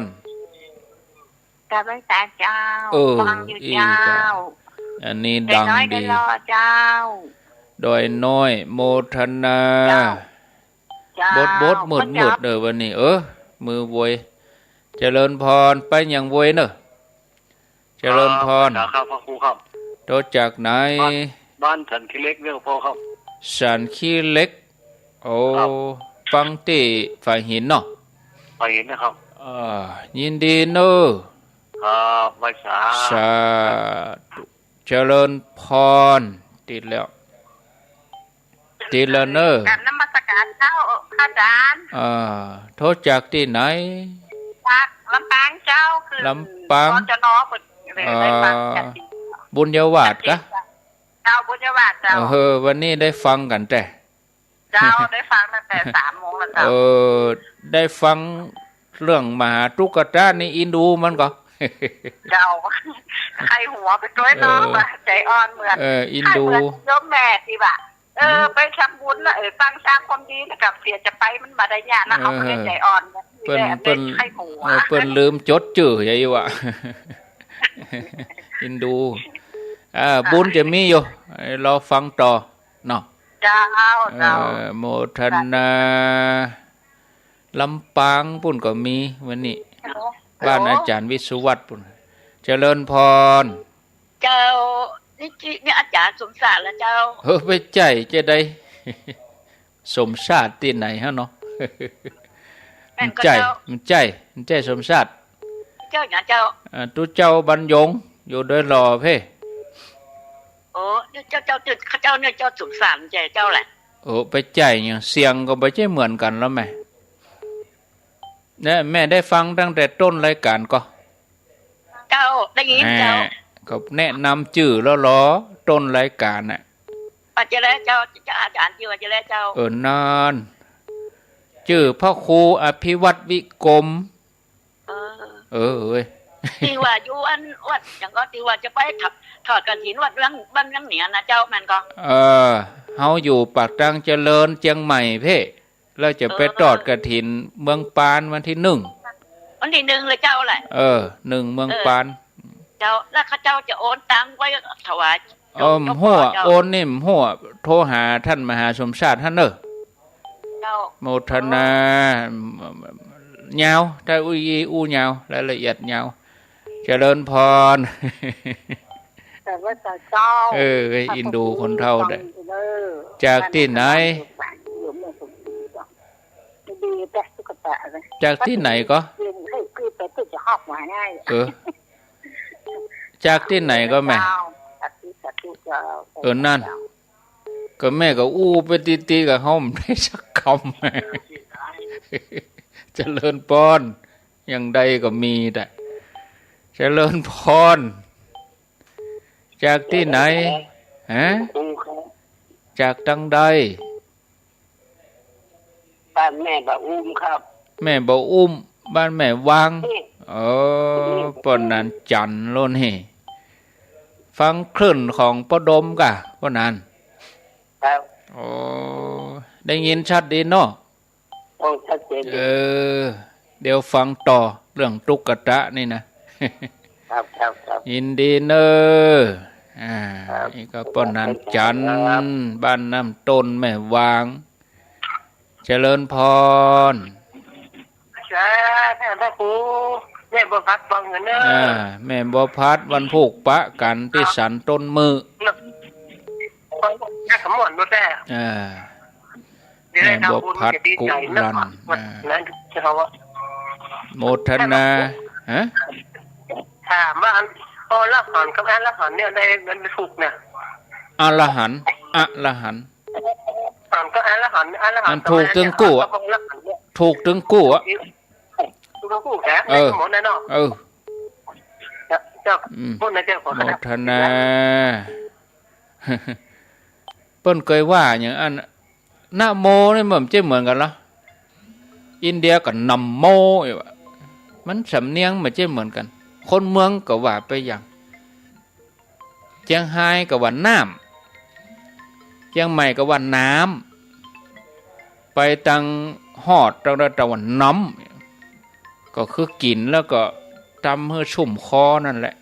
ฝรั่งว่าวอเตอร์เนี่ยจะข้ามขัวไปปุ้นแล้วจะไปติว่าขัวเอาเล็กก็ว่าเอาไม้แปงใจเล็กกลขี้เล่มอย่างนี้เขาก็บักข้ามขัวสักเตื้อเจริญพรภาษาครับท่านพระครูจากที่ไหนขม้อครับขม้อครับผมได้ขม้อครับผมติดตามตลอดครับชัดเจนดีเนาะโมทนาเจริญพรติดแล้วแม่แรงแน่นหนาเหมือนกันลูกเนี่ยทดจากที่ไหนทดจากห้างชัดเจ้าห้างชัดลำปางปุ้นเจ้าวันนี้ได้ยินวันแรกอะได้ยินวันแรกเนาะวันนี้เนาะฮะสุกาแก่นเมียงเจ้าได้ยินวันแรกเนาะวันนี้เนาะเจ้าถ้าโจกดีไปทำงานเจ้าแม่ไม่ได้ฟังไม่ฟังกำแรงก็ไม่เจ้าถ้าโจกดีเปิ้นก็ฮับทุกวันศุกร์นะเจ้าโมทนาเอาคนน้อยลำปางก็มาหลาย0998366322เจริญพรปางโมกจากห้างฉัดก็ไปเชียงดาวเลยเนาะครับขอบคุณครับพระอาจารย์กฤษสาธุเจริญพรเจริญนูเจริญพรเจ้าไว้สาเจ้าท่านพระครูโทษจากที่ไหนโทษจากสันกำแพงให้เจ้าแม่ก้อยเจ้าแม่ก้อยสันกำแพงเชียงใหม่ชัดเจนเนาะเดี๋ยวไปต่อกันตอน2จะตันจบกับจบถ้าบ่จบก็ไปต่อสุกหน้า กำลังใจให้เด้อ สาธุเจริญพรเจริญพรติดแล้ว สาธุเจ้าอาจารย์ ทศจากที่ไหน แม่โทษจากลำปางแม่ท่าเจ้า อำเภอแม่ทะโอ้ เจ้า ไก่นักแก เจ้า อยู่แม่ทะปุ่นนี่ฟังที่อันบุญยวาดกันแม่ เจ้าทางบุญ โอ้ วัดเจ้า บุญยวาด ก็แล้ววันนี้จ้ะ แม่นวันนี้เปิ่นเชื่อมฮื้อวันนี้นะถ้าจก ได้ยินเสียงให้ ถ้าจกดีก็จะได้ยินทุกวันศุกร์เนาะ เจ้าเจ้าร อรุ่น ได้ฟังทุกวันศุกร์เนาะเจ้าร อรุ่นวันศุกร์หน้าก่อน เจ้า โมทนาขอบคุณผู้บริหารขอบคุณดีเจเจ้าหน้าที่เทคนิคด้วยเจริญพร มาจากเจ้า โทษจากดังใด มาจากบ้านชอบไม่แจ่มเจ้า บ้านตับแม่แจ่ม เจ้า อำเภอแม่แจ่มบ้านตับตอดกระถินไปแล้วกา ย่องเจ้า มีมัดใด แล้วก็30เลย โอ้เปิ้นจุนแล้วกระถินเนาะ เจ้า วัดท่านพระครูสิริเนาะ เจ้า วัดอาจารย์มหาดวงจันทร์วัดพันแหวน เจ้า ฟังกันตลอดเนาะ เจ้า จกดีเนอจกดีเนอ เจ้ามาจากเจ้า วันที่7เพิ่นก็ไปปะกันที่เหล่าปาจานเนอพี่น้องจังแม่แจ่ม จ้า เจริญพร เจ้า ฮะ บ้านนาแก่แม่หมอเจ้า แม่เมาะ ลำปาง โอ้แต่กี้อยู่แม่ทะ นาแก่แม่หมอลำปางเจ้าชื่อบุญนักพุทธเว อ๋อ ศ ได้ยินชัดก่อตั้งปุ้น ได้ยินชัดเจนดิเจ้า อำเภอแม่เมาะกะเจ้าอำเภอแม่เมาะ ดีแล้วเฮ้อ ฟังที่สวนลูกอมเจ้า ยินดีเน ฟั อง ที่สวนแม่คนน่ะ ดีแล้ว เดี๋ยวก็ฟังต่อแถมสาธุสาธุเอาถึง4 โมงครึ่งเนาะเจริญพร วันษาเจ้า โทรจากที่ไหน จากบุคคานเจ้า บวกกังโอ้บวกกังเสียงกำแพง ถ้าจะมีปัญมีปัญหาทหารน้อยเนอะ ลองถามมาพอหรอ ถามว่าถ้าเจ้ามีพี่สาวเนาะ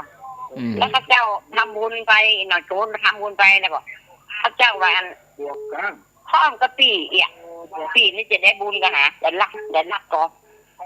อ๋อทำบุญร่วมกัน เจ้าแล้วก็มีชื่อไปนะ ก็ได้นะกะถ้าเปิ่นอนุโมทนาบุญตัวก็ได้นะกะไปบอกให้เปิ่นรับรู้อย่าเนอะ เจ้า ดีแล้วโมทนาตัง100ก็แบ่งกัน คนไปตานก็ได้70คนที่มีชื่อฝากห้อยไปก็ได้30แต่ถ้าคนที่ฝากเป็นสตางค์เปิ้นเหรอฝากไปหอมกันมั้เนี่ยจะเต้ากันมันก็ไปเต้ากับคนไปตานด้วยตัวเองจะได้เหมือนเดียวกันที่เฮาฟังธรรมะเนี่ยกะระหว่างญาติโยมเขาฟังเองกับเอาไปเล่าโอ้ได้ยินตูเจ้าออกวิทยุตะกี้3 โมงแล้วมันไปเล่ามันก็บ่ใช่เหมือนกันเนาะญาติโยมเขาไปเล่าบ่เหมือนตูเจ้าบ่เหมือนได้ยินจากตูเจ้าโดยตรงมันบ่เท่ากันถามว่าได้ฟังเหมือนกันก็เหมือนกันเนี่ยแต่มันบ่เท่ากันแน่0998366322เจริญพร ไม่แต่เจ้า จากที่ไหน เก่งเจ้า แม่แจ่มโอ้แม่แจ่มอยู่ที่ไหนบ้านไหน บุญแม่เจ้า บ้านบนนาได้ยินชัดดีเนาะ เจ้า บ้านบนนาเป็นกำลังใจให้ โอ้ขอบคุณขอบคุณพี่น้องแม่แจ่มโอ้แม่แรงเหนียวแน่นดีแต่เจริญพร เจ้า โอ้อยู่ที่ไหน แม่บ่ขายบ่หารบ้านโทหัวจ้างเจ้า ตรงหัว พระบาท ตรงหัวจ้างลำปางปุ่นนะ เจ้าลำปางเจ้า ได้ยินชัดดีก็ เจ้าเสร็จสัตว์ดี เจ้าฟังบุญยวาดนะเจ้า บุญยวาดยินดีเนอ เจ้า ฟังกันนักกันหลายเนอะ อ๋อดีแล้วดีแล้ว รถเบอร์ของพระอาจารย์บอกบัตรตาได้เจ็ดตัว กันนี่ก็พกเอาสุกหน้าก็มาพกเอากำตัวโมทนาเอาแต่อีก่อนนอโอ้บ่ได้จดไว้เนอะไผโทรพ่องนี่มันได้จดอะ หับไปติ๊กบ่ได้จดเหล็กบ่ได้จดจื่อไว้สักกำเอาเป็นว่าญาติโยมก่อนติดตามรับฟังกันแน่นหนาขออนุโมทนาบุญตัวยเนาะต้อนรับพี่น้องผู้ฟังรายการภาคบ่าย3 ถึง 5 โมงตีคลื่นสถานีวิทยุวิทยาลัยสงฆ์นครลำปาง 106.50 เมื่อเจ้าเนี่ยสักตี3ตี4เปิ้นก็ฮับเนอะพี่น้องตังลำปางนะแม่ทะห้างชัดแม่เมาะแถวในตัวเมืองอำเภอเมืองนี่นะแม่เจ้าเปิ้นก็ฮับอยู่ตี3เมาะอาตมาก็ฟังมาเจ้าลองไหลไปที่ 106.5 ดังแผ่วด้วยรอเพ่หรอที่มจรนะที่บุญยวาดข้ามโดยขุนตาลมาดังแต่หมู่บ้านทาบ้านที่หมู่นี่ได้หมดหรือ 106.5 รับฟังได้ชัดเจนดีกะสุกหน้าถ้ามีโจก ก็มาปะกันเต็มวันนี้ต้องขอบคุณDJM เจ้าหน้าที่ฝ่ายเทคนิคท่านผอ.สถานีโดยที่เปิ้นได้เชื่อมสัญญาณให้เฮาได้มีเจ้าหมู่หลายๆก็กว้างขวางกันไปเรื่อยๆเนาะในเครือข่ายเผยแผ่พระพุทธศาสนาครูบาอาจารย์ก็สลับสับเปลี่ยนกันมาญาติโยมได้ฟังอันอย่างที่หลากหลายก็ม่วนใจนี่ได้อรรถรสในการฟังเอามาฟังต่อเลยญาติโยมเรื่องตุ๊กตาตะกี้น่ะ ตุ๊กตาไปพอชื่อเขาลืมจดชื่อว่ะข้าเฮาก็อุตส่าห์ไปรับจ้างตะวาแล้วได้เงินได้ทองมาก็เอาไปเตรียมเข้าเกี่ยมป่าเกิดว่าไปเก็บผักชาวประมงตกป่าก็ยังเอาป่าหอมกับเฮาแหม4 ตัวไปบ้านเฮาบ่ชำนาญในการทำอาหารพญาอินก็แถลงตัวเป็นมานพหนุ่มมาช่วยเป็นกุ๊กทำอาหารพอถึงเวลาจัดจานจะไปนิมนต์พระเขาลืมจดชื่อเฮาแต่ว่าความวิกฤตเป็นโอกาสเนี่ยญาติโยมเนี่ยวิกฤตเป็นโอกาสเก้าทีนี่แข่งอ่อนมืออ่อนหมดละเนาะโอ้พระพุทธเจ้ายังเหลือหั่นแถมตนเนี่ยคนที่จัดทำบัญชีก็บอกว่าไปนิมนต์ไปพระพุทธเจ้าเปิ้นเหลือหั่นแถมตนยังมีไผนิมนต์เปิ้นไปเตื้อดีใจเหรอตอนแรกนะดีใจได้สักบึ้นเปิ้นจะรับนิมนต์เฮาก่อนนี่เนาะเฮาเป็นคนทุกข์คนยากเฮามีหน้ามีตายังเปิ้นจะรับนิมนต์เฮาก่อนะจบตัวแต่กี้นะญาติโยมทั้งหลายสถานการณ์ปัจจุบันที่โลกมันผันผวนอยู่เนี่ยคนเฮากำลังประสบปัญหารอบด้านบางทีก็ทำให้เกิดความท้อแท้เบื่อหน่ายสับสนในชีวิตบางคนก็หมดกำลังใจในการที่จะก้าวเดินต่อไปในภาวะอย่างเนี่ยถ้าเฮาให้กำลังใจกันนะอย่างญาติโยมเขามีตีเปิ่งมีพระธรรมคำสอนมีธรรมะเจ้ามาก็ได้ฟังธรรมะขำมาก็ได้ฟังธรรมะก็มีกำลังใจนะทำให้ความรู้สึกดีแต่ความเป็นจริงเนี่ยญาติโยมคนเฮาจะปะเหตุการณ์อย่างอันนี้บ่ใช่ว่าง่ายๆนะคนเฮาจะให้กำลังใจกันเนี่ยญาติโยมเฮาจะต้องปะปัญหาเหี่ยวก่อนนะและเฮาก็ต้องคิดว่าทุกปัญหาล้วนมีวิธีแก้ไข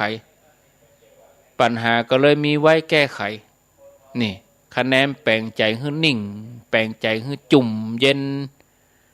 อุปสรรคนี่แปลว่าสิ่งขวางกั้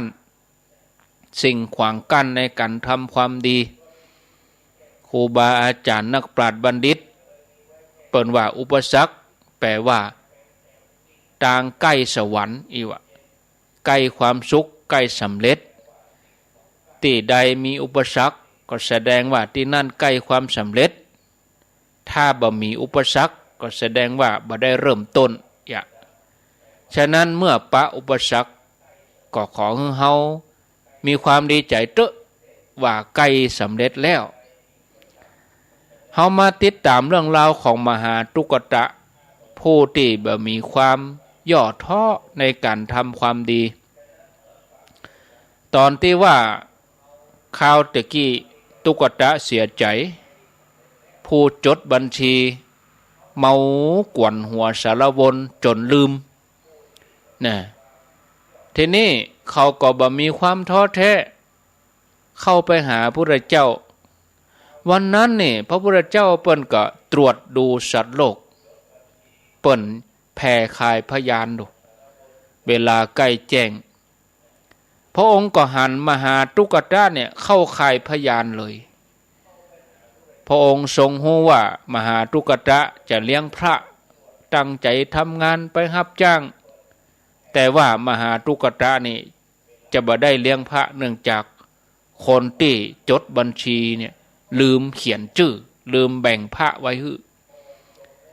มีแต่ตถาคตเจ้าอันจะบรรเทาความเสียใจของมหาตุกตะครั้งนี้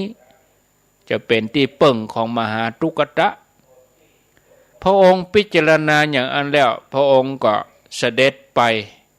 เข้าสู่คันธกุฏีนั่งรอเวลาที่มหาตุกตะจะมามหาตุกตะเมื่อได้รับกรรมแนะนำแล้วก็มุ่งหน้าไปสู่คันธกุฏีพระพุทธเจ้าซึ่งที่คันธกุฏีนั่นก็มีพญาเจ้าเมืองมีบรมวงศานุวงศ์มีเศรษฐีหลายๆคนกำลังนั่งรอที่จะรับบาตรจากพระพุทธเจ้าทุกคนก็ต่างห้ามจะไปมาอย่างนี้บ่ใช่เวลามาขอทานอีกว่าไปที่อื่นก่อนเวลานี้เปิ้นจะกินจะต้านกันขอทานไปมาอย่างนี้โอ้ยญาติโยมทั้งหลายเป็นดีอินดูหำน้ำตาตก2-3 รอบแรกเขาลืมจดชื่อเฮารอบที่2ก็มาเสียใจที่ว่าพระพุทธเจ้าเปิ้นจะนิมนต์รับเฮาก็แบบนี้มาถึงที่นี่มาถึงหน้ากุฏิแล้วน่ะปดตู้ทหารเกิ้งเป็นจันเฮียเศรษฐีก็นั่งแวดตะลุ่มต่างคนก็ต่างจะนิมนต์พระพุทธเจ้าไปรับทานบอกกองเฮาไปเขาไล่เฮาเฮียไปไกลๆจะไปมานี่วะเพิ่นจะกินจะทานจะมากวนมาคุยอย่างไปขอทานที่อื่นไปที่อื่นนี่เนาะอ๋อเนาะเป็นดีอินดูเพราะเวลาที่ผ่านมานั้นภาพที่จำในใจของคนทั้งหลายคือเป็นภาพที่ตุกตะมารออาหารเหลือจากพระฉันเนี่ยมหาตุกตะก็ว่าโอ้ผมว่าใจมาขอทานผมมานี่เนี่ยผมมาขอนิมนต์พระพุทธเจ้าอย่าอีหรอผมมานิมนต์เปิ้นตัวเองก็เอาหัวของตัวเก่าเนี่ยไปซบตีธรณีประตูขอไว้ก็งอบเนี่ยกราบไว้เสียงดังเนี่ยผู้ที่ยากจนกว่าข้าบะมีแล้วในเมืองนี้ไผจะมาตุกเหรอข้าบะมีแล้วข้าเนี่ยตุกเหรอเปิ้นขอพระองค์เป็นที่เปิ่งแก่ข้าขอสงเคราะห์แก่คนยากดังข้านี่กำเตอะธรรมดาเนี่ยญาติโยมองค์พระสัมมาสัมพุทธเจ้าพระองค์ทรงอนุเคราะห์คนทุกชนชั้นโดยเมตตากรุณาพระองค์ก็ฮับนิมนต์ แล้วก็เอาบาตรให้มหาทุกตะมหาทุกตะเมื่อได้รับบาตรจากพระพุทธเจ้าก็ดีใจญาติโยมทั้งหลายสมัยนั้นนี่เวลาพระองค์รับนิมนต์คือเปิ้นเอาบาตรยื่นให้นะถ้าเปิ้นรับนิมนต์เศรษฐีเปิ้นก็พระองค์ก็เอาบาตรยื่นให้เศรษฐีนั่นก็จะกำบาตรถือบาตรตัวก้นพระพุทธเจ้าไปเองอะแล้วหมู่บรรดาเศรษฐีพญาเจ้าเมืองก็อ้าปากค้างไว้หั่นเฮ้ออีเนาะศรัทธาญาติโยมโอ้พระพุทธเจ้าเอาบาตรยื่นให้มหาทุกตะอันนี้น้ำตาไหลหะเมาะแต่กี้น้ำตาไหลน้อยใจเขาไหลบัดเดี๋ยวนี้น้ำตาไหลปีติโอ้พระพุทธเจ้าเปิ้นเมตตาเนี่ยของคนยากทั้งหลายเนี่ยน้ำตาไหลปราบปลื้มพระพุทธเจ้าเอาบาตรยื่นให้แม้พญาเจ้าเมืองเสนาอามาตย์เศรษฐีจะอ้อนวอนมาเอามานี่เอาบาตรมานี่ขอต่อรองขอซื้อราคาหลายแสนกหาปณะมหาทุกตะก็บ่ยอมขายแน่เพราะหันว่าบุญจะเกิดขึ้นเบื้องหน้าบุญใหญ่นี่มันบัจจัยของสาธารณะของคนทั่วไปนี่หรอมหาทุกตะก็เลยปฏิเสธว่าสิ่งที่ข้าพเจ้าปรารถนาที่สุดเวลานี้แม้จะเอาทรัพย์ทั้งหลายมากองข้าพเจ้าก็บ่ต้องการเมื่อทุกตะบ่ฮื้อบาตรไผก็บ่สามารถจะไปรู้ได้เพราะพระพุทธเจ้าพระองค์ประทานให้ไผแล้วเนี่ยพญาเจ้าเมืองก็เกิดว่ามหาทุกตะแม้เขาจะเอาทรัพย์มาล่อก็บ่ยอมสละบาตรของพระพุทธเจ้าให้แก่ไผมหาทุกตะนี่อย่างมามีจิตใจเด็ดเดียวแต่รู้นะถ้าอย่างใดหลังจากที่มหาทุกตะได้ทำบุญแล้วเฮาก็ก้อยนิมนต์พระเจ้าไปต่อคิวเอานิมนต์พระเจ้าไปฉันที่ในวังจากนั้นคนทั้งหลายก็จวนกันไปตัวเสด็จพระเจ้าไปถึงบ้านมหาทุกตะพญาอินทร์ที่แถลงตัวเป็นมานพหนุ่มนั่นจัดอาหารเรียบร้อยพร้อมกับปูผ้าอาสนะตามสมควรมหาทุกตะก็นิมนต์พระเจ้าเสด็จเข้าไปในบ้านเนี่ยบ้านของมหาทุกตะเป็นบ้านน้อยหลังคากดต่ำถ้าว่าบ่ก้มหัวลงบ่ก้มตัวลงนี่ก็เข้าบ้านบ่ได้แต่สำหรับพระองค์แล้วพระองค์บ่ต้องก้มเสด็จเข้าไปได้เลยแผ่นดินยุบลงไปวะเนี่ยอันนี้เป็นผลจากมหาทานบารมีของพระพุทธเจ้าเป็นผลแห่งความนอบน้อมต่อผู้ที่ควรเคารพกราบไหว้ในภพชาติอื่นในอดีตชาติแล้วก็ในภพนี้เนี่ยพระพุทธเจ้าพระองค์ประทับนั่งพญาอินทร์ที่แถลงตัวเป็นมานพหนุ่มก็ถวายพระทหารกลิ่นหอมนะสุธาโพธิ์คำว่าสุธาโพธิ์คืออาหารของเทวดามันหอมญาติโยมนะกลิ่นหอมยวนกลิ่นหอมยวนใจตลบตะลวนทั่วบ้านทั่วเมืองพญาเจ้าเมืองหันเข้าหันอาหารของทุกตะแล้วเกิดอัศจรรย์ใจวะกราบทูลพระพุทธเจ้าว่าข้าแด่พระองค์เจริญหม่อมฉันเกิดว่าทายทานของมหาทุกตะจะเป็นอย่างใดก็เลยตวยมาพอเมื่อหันแล้วก็อัศจรรย์หม่อมฉันบ่เคยหันอาหารที่เป็นเลิศอย่างนี้มาก่อนหลังจากนั้นพระองค์ก็พญาเจ้าเมืองก็เสด็จกลับวังมหาทุกตะกับภรรยาพร้อมกับพญาอินทร์ที่แถลงตัวเป็นมานพหนุ่มต่างเกาะกุลีกุจอถวายอาหารข้าวหวานน้ำล้างน้ำดื่มน้ำล้างพระหัตถ์เมื่อพระองค์พระเจ้าเสวยพระทหารแล้วพระองค์ก็อนุโมทนาในจิตอันเป็นกุศลของมหาทุกตะแล้วพระองค์ก็เสด็จกลับพระอินทร์ก็บอกให้มหาทุกตะหับบาตรโดยทรงเสด็จพระเจ้ามหาทุกตะก็รีบประคองบาตรโดยเสด็จด้วยความปีติเนี่ยญาติโยมทั้งหลายนี่ คงจะเอาไว้เต้าอี้ก่อนแต่ว่ามีอยู่นะยังมีอยู่มหาตุกตานี่ตัวพระพุทธเจ้าไปถึงวัดปุ่นตัวไปแล้วจะมีเหตุการณ์ยังใดเกิดขึ้นแถมต่อไปเฮาก็คงจะต้องเอาไปฟังกันในวันศุกร์หน้าเนาะญาติโยมเนาะศุกร์นี้นี่เอาไว้เต้าอี้ก่อนเนาะอู้ไปก็เดี๋ยวญาติโยมจะเบื่อจะหน่ายเสียก่อนเพราะว่าอู้มาชั่วโมงปลายเหลือเวลาแถม15 นาทีนะญาติโยมได้โทรมาแจ้งผลการรับฟังอู้จาสนทนาไผที่โทรบัดตันตะกี้ก็จะไปน้อยใจก้อยโทรมาในช่วงที่2นี้ฟังแล้วรู้สึกจะได้มีกำลังใจขึ้นก่อเนี่ยมีกำลังใจขึ้นมาก็เอามหาตุกตะนี่มาเป็นเปิ่นห้องว่าเป็นแบบอย่างคนที่บ่ย่อท้อต่ออุปสรรคปัญหาตุกขนาดที่ว่าตุกเข้าดินเข้าหญ้าเป็นมหาตุกเพื่อจะไปห้องว่ามหาตุกตะจะได้นะถึงขั้นที่ว่าไปขอเศษอาหารเปิ้นกินเป็นวันๆเนี่ยแต่ว่ามีความเพียรนะ0998366322อ้าวเจริญพรไปป่าเจ้าอันนี้โทรจากที่ไหน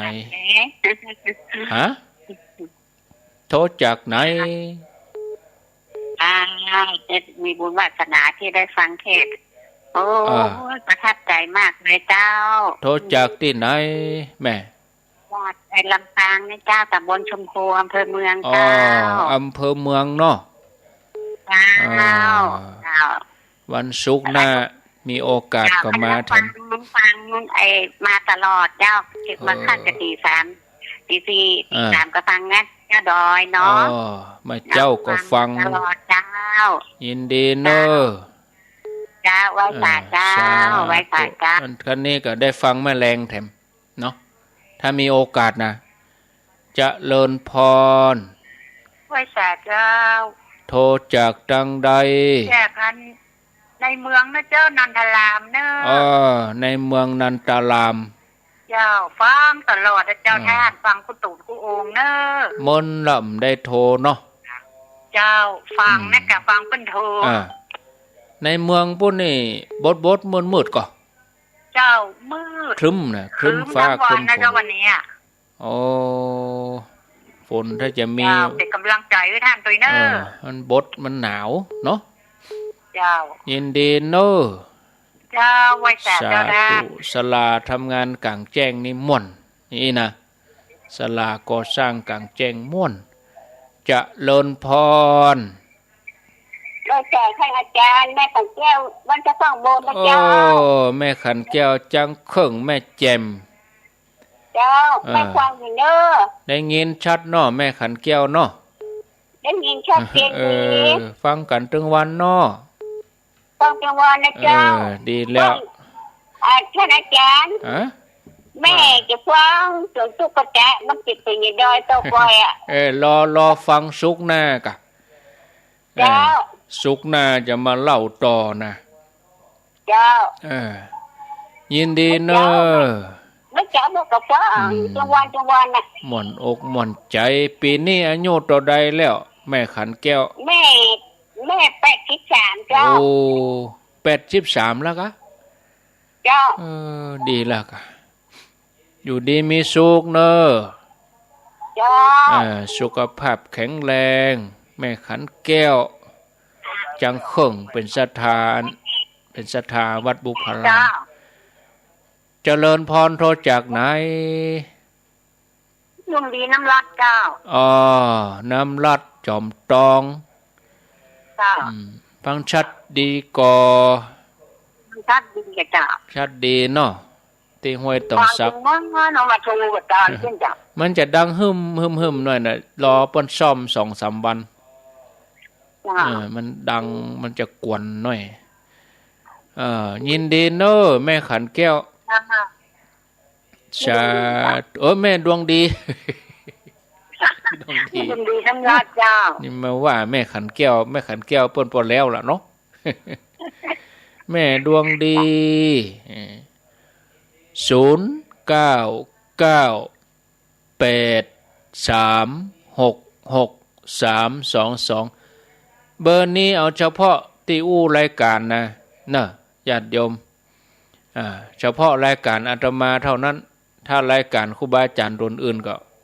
บ่ต้องโทรเบอร์นี้มาคนละเบอร์เฮาก็ฟังเปิ้นเวลาเปิ้นบอกเบอร์โทร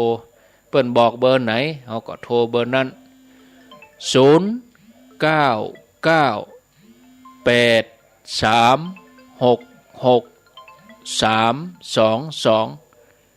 จะเลินพรหลุดไปมาใหม่เนอะมาใหม่ก็วันพุธอาตมาจะไปเมืองฝางออกวัดสัก 2-3 โมงอันพวกมีกฐินที่ม่อนห้วยแก้วเริ่มเวลา 9 โมงเนาะที่วัดม่อนห้วยแก้วโดยรอแล้วก็วันที่23นี่ต่างกฐินตกค้าง300วัดเพิ่นจะประชุมกันที่วัดม่อนฤาษี300วัดเพิ่นจะตอดวันที่30ตุลาเนอะพระสงฆ์ 1,000 รูปศรัทธานี่คงเป็นหมื่นคน300วัดนะก็เชิญชวนด้วยญาติโยมวันที่30ตุลากฐิน300วัดที่ม่อนฤาษีอำเภอดะหล่อเชียงใหม่ส่วนลำปางเฮาก็ญาติโยมก็ไปทอดกฐินด้วยกันวันที่1พฤศจิกายนที่วัดตุ้งโป่งอำเภอเมืองปานจังหวัดลำปางบ้านเกิดท่านสมชาติชาตปัญโยอาตมาเขาญาติโยมครูบาอาจารย์หลายตนนะจะไปทอดกฐินที่บ้านวัดตุ้งโป่งนะตุ้งโป่งเมืองปานวันที่1พฤศจิกายนจะเลินพรพระเจ้าโทรจากที่ไหนโทรจากบ้านวังมอตำบลต้นธงชัยเจ้าตำบลต้นธงชัยในเมืองบุญนี่เนาะเจ้าฟังชัดดีก่อแม่ฟังชัดเจนดีเจ้าฟังบุญวาดเจ้าติดตามตลอดเนาะเจ้าติดตามฟังบุญยาวาดอนุโมทนาบุญตัวยินดีนักๆเนอะสาธุเจริญพรไหว้แก่เจ้าจากที่ไหนแก้จอมตองขวงเปาเมื่อสิบจอมตองขวงเปาฟังดีเด้อชัดเจนดีกะอนุโมทนาบุญโตยสาธุอยู่ดีมีสุขเจริญพรโทษจากที่ไหนจากแม่บัวคำไม่งอนที่เล็กฝางเจ้าเมืองฝางเจ้าแม่ไก่สันต้นมือแม่อันเจ้าเขาจะอยู่ที่อันเนี่ยไม่ขาดจากสถานการณ์มากระปิ่นไม่ขาดเนี่ยแล้วสันต้นมือนี่เป็นแม่อายกะเป็นฝังนะกะอันสันต้นมือนี่แม่อายเจ้าสันต้นมือแม่อายที่อยู่ที่ปากกลางทิ้งอันปากกลางขังต้องเลยฝังไปแหมเนาะสันต้นมือนี่เนาะหนทางขึ้นดอยคันไปทางโรงงานดอยคำกันได้ที่ปากกลางวันยางเจ้า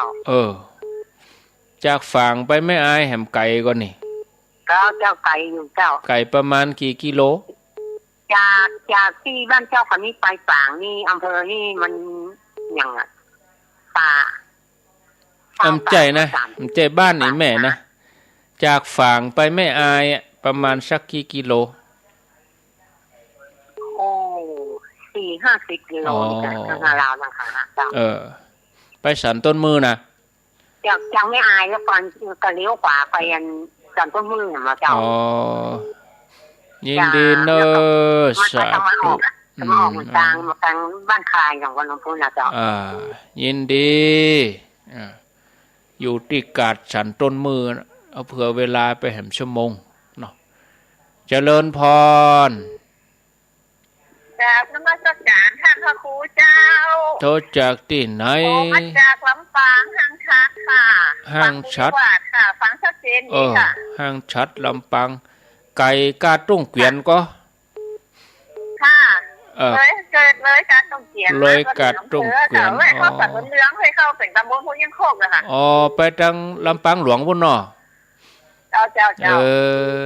ดีละฟังกันได้ยินถึงปุ่นด่ะตอนเจ้าตัววันนี้มารายการพิเศษก็หูเนอวันนี้นะวันนี้นี่ยังได้หูเนอวันนี้นะได้ไปเอวลำปางมาแรงเจ้าผ่านมาไปจังหวัดลำปางหลวงเนาะผ่านวัดทุ่งยังโคกที่ช่างลูกศรเลยเจ้ายินดีนักเนอะยินดีสาธุ0998366322อันนี้เปิดฟังที่ห้างชัดอีก็แสดงว่าสถานี106.50นี่ฟังได้จัดไก่อันก็เนาะครอบคลุมลำปางไปจัดหลายอำเภอแล้วก็เมื่อคืนก็ฟังกันเนอะเมื่อคืนนะ2 ทุ่มถึง4 ทุ่มวันนี้วันศุกร์ก็หลวงพ่อเจ้าคณะอำเภอฝางถ้าบุญญาวาสไปได้ยินเขาก็ไหลซ่อหากันได้เครือข่ายของทีมงานคุณดรุณีก็รับฟังได้เมื่อคืนอาตมาจะมาปะญาติโยมทุกวันพุธต้นเดือนเฉพาะวันพุธต้นเดือน2 ทุ่มถึง4 ทุ่มนะแล้วก็มาแรงอย่างวันนี้ก็โชคดีได้ยินได้ฟังกันกูเตือญาติโยมก็ฟังรายการอื่นไปถ้าว่าบุญมีจะได้ร่วมกันก็ฟังกันไปแถมอาตมาจัดทุกวันศุกร์บ่าย 3 ถึง 5 โมงเจริญพรติดแล้วโน่เจริญพรฟังโทรศัพท์นี่เนอะเจริญพรติดแล้วฟังทางโทรศัพท์อยู่ที่ไหนอยู่ที่บ้านปงใต้ค่ะอำเภอห้างฉัตรตำบลต้นยังโคกอำเภอห้างฉัตรจังหวัดลำปางเจ้าค่ะลำปางฟังชัดเจนก่อชัดเจนดีเจ้าค่ะโยมไม่ใช่คนท้องถิ่นก็โยมเป็นคนจังหวัดไหนพื้นเพเป็นคนจังหวัดโน้นค่ะอีสานแท้ค่ะมาอยู่ที่ลำปางเจ้าค่ะมาอยู่ลำปางเมินหรือยังเห็นหรอเมินหรือยังนานแล้วเจ้าค่ะนานแล้วเจ้าค่ะฟังคำเมืองรู้เรื่องนะโยมรู้ค่ะค่ะพระเจ้าค่ะดีให้กำลังใจพระคุณเจ้าทุกท่านทุกองค์นะเจ้าค่ะโชคดีเนอะร่างกายแข็งแรงโชคดีอยู่ดีมีสุขคนอีสานก็มีแต่เปิ้นมาอยู่ลำปางนี่เมินว่า0998366322ปงยังคกก็ไปต่างงานห้างชัดป่ะกะอำเภอห้างชัดลายด้วยขุนตาลไปบุญเนาะเจริญพรกราบนมัสการเจ้าฟังอยู่นะเจ้าโทษจากที่ไหนสีโพธารามเจ้าสีโพธารามสารพีเนี่ยเจ้าได้ยินชัดดีแน่นอนกะสีโพธารามนี่เปิ่นตึงฟังกันตึงวันยินดีนักเน้อแล้วลาไปก่อนตึกสีโพธารามปะกันแถมใหม่โอกาสหน้าวันนี้จัดรายการผิดพลาดประกันได้บ่ถูกหูบ่ถูกใจก็ขอสุมาภัยกราบขออภัยครูบาอาจารย์พระสงฆ์องค์สังฆเจ้าโดยที่เปิ้นฟังอยู่ที่วัดที่วาขอบคุณเจ้าหน้าที่สถานีทุกคลื่นผู้อำนวยการสถานีทุกแห่งที่เปิ้นได้มอบโอกาสนี้นำธรรมะไปสู่ญาติโยมทั้งหลายวันนี้หมดเวลาหมดไปแล้ว